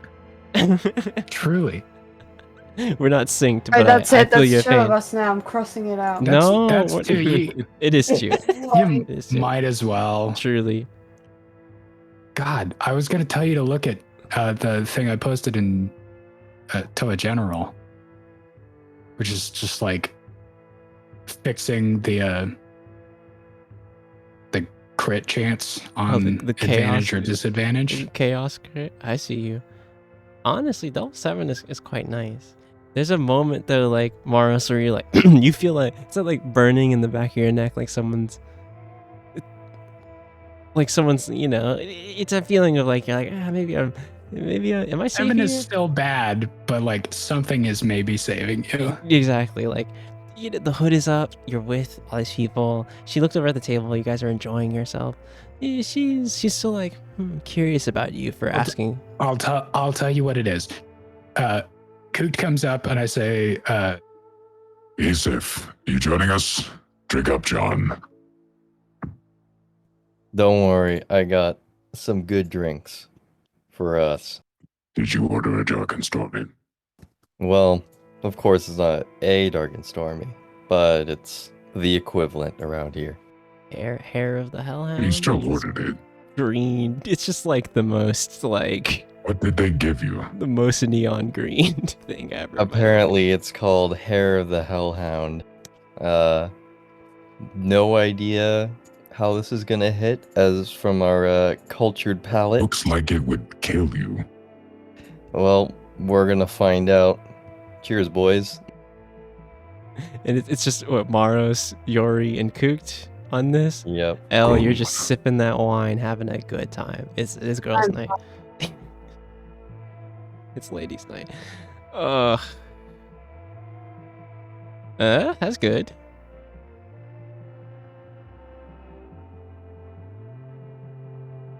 Maros, if you would. 16 is good. 16 is a pass. 24 is a pass. Let's go. Yori, on the other hand. I'm at one strike, and Coot is behind by 2 rounds. That's correct. Maros, it hits you and you're like, you're tipsy. If you stand up right now, the world's gonna be moving and grooving. Cooked, it's strong. You're tipsy off just the one shot of this. Yuri, How are we ranking this particular beverage to Oh, right. To Are the these others. saves going up every time we do this? yes, by the way. Where did we start? We started at like 10. So like as I said, this 14 is like is the failure. When you failed that one time, it was like Gotcha. um We going up by 1 or up by 2? by 2. Okay. Yeah, like you, I would say on the scale, on the Tales of Arvyre drink scale, Dark and Stormy is like the standard, right? Then you have the bourbon from your is like underneath, kind of at the same strength. You have Dark Matter is like at the hell, the hell tier. It's like, you know what I'm saying? It's like, don't ever drink this again tier. When Yeah, that was what Yeah. was that again? that was like when we in Alvin at the steakhouse at the last Ember Yeah. or the Yeah. Ember. Sorry, the Ember. Yeah, that was hell. That was Ember. You tempted fate with Dark Matter. That's high. Yes. This one is like a little bit underneath Dark and Stormy and underneath yours bourbon as far as like drink strength. I can't believe I have a tier list for fucking Drink tier list. drink Let's tier go. list. It's like Dark Matter. It's S tier. It's plus on block. It's it's great. But yeah, it's strong. But like you're like, okay, I could have a couple of these, and I'm like, I'm chilling. I'm super chilling. Maybe if you had like maybe 3 or 4, you might be in a bad place. But you're one right now. Pace yourself. You're vibing. I As think you- Yuri is about to grab the next shot, and then his hand just like hovers past it, and he grabs a water. It's like, Emma's like, what was that? I don't want to know. I'll just have a little bit more of the wine that you have.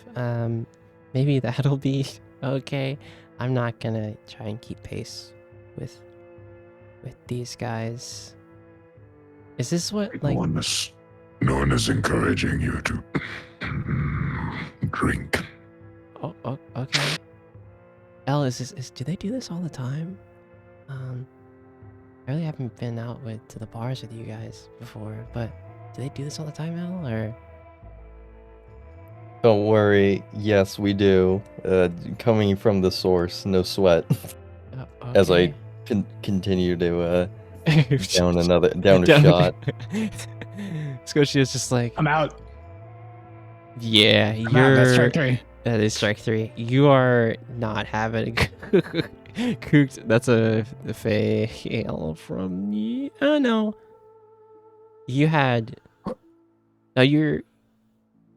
He's only done 2. His 16 was a fail. No, his 16 was a success. 16 was a success. Neon. Yeah, he's good. Yeah, so he's You're one good. strike. Yeah. There it Right, is. you're fine. First Maros. for me. Oh, that's your first one, right? Yeah. Yeah. Yeah. Yori, you're done in, and Squishy is still pestering you. By the way, she's like, "Was it her?" No, pestering Maros. Like, was it her? As she's like sipping wine. Was it the Pat woman? her on the head. Don't do that.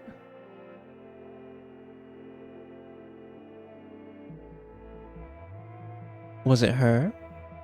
No.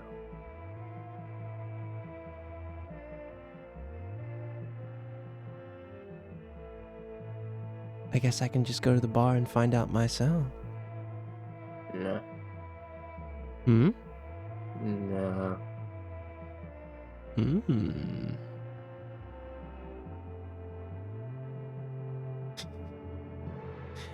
Yuri's Well, I asked Ian to tell everybody that I was peeing, but apparently he can't do that.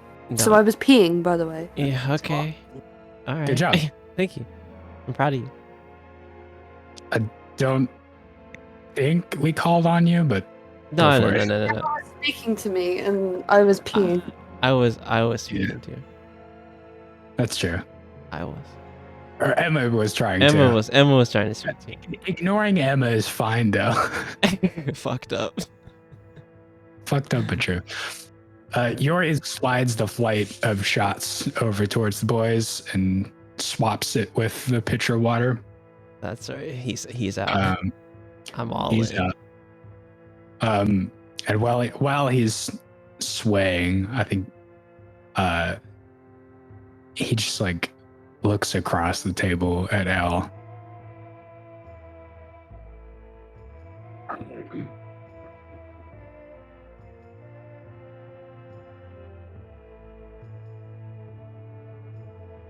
Hmm? Hmm? Very good. Fine. He's gone. He doesn't realize he's not speaking out loud.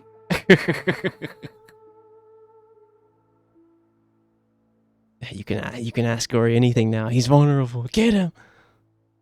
This is your chance.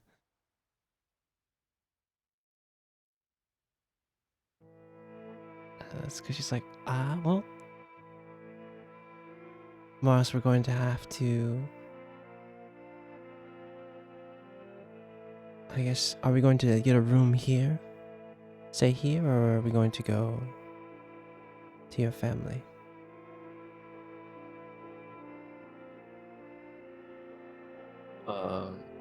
You can get a room here. It's fine by me. How many do we need? What? 3? Yeah. Should I talk with the owner of the establishment? Actually, no. We need one. We need 5. Veltha and Emma. Oh, Veltha and Emma. Oh, I see what you're doing. Veltha and Emma, Cooked, and Yori. Yeah. Elle? No, I can figure it out when we. Yeah, okay. when We'll we figure it leave. out. Yeah. Well, obviously, me and you are sharing. What are we Yeah. doing? We're staying here, Tuxiori, for the night. Hmm. Okay. And you see Scotia kind of get up and head toward the bar where Barbaro is. And you see them kind of engage in a conversation. And there's a hand of gold of your gold, Moros. It's gonna be 5 rooms. It's gonna be probably like 100 gold or so. Wait, is it just for the one night? Yeah. 5 rooms. It's gonna be like 200 gold. Okay.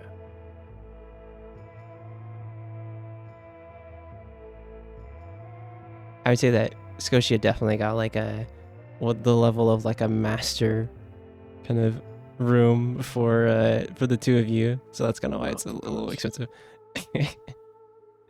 That's kind of her getting back at you, by the way. Yeah. Like, well, the rooms are other rooms. I'm going to head up to our room. Here's the keys. And she'll kind of hand out the keys. Figure it out.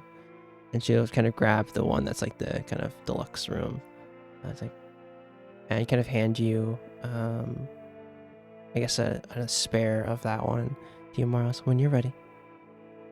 And I'm gonna slide you 30 gold, Maros. Thanks. As you guys are I sitting, got the wine and the drinks. Sorry to. What do I? Would you, oh, the wine and drinks. I'm gonna wobbly close out. Yeah, probably like it's about that, like 30 or 40. The one signature drink was like 10, but like all this stuff is probably like 30 or 40 gold of drinks that you got for like for the whole table. Okay, so I'm down 70 for the night. Yeah, Sven's like, oh, you guys are heading up. Cool. Let me know if you guys need anything else. Like I said, the tables run most of the night.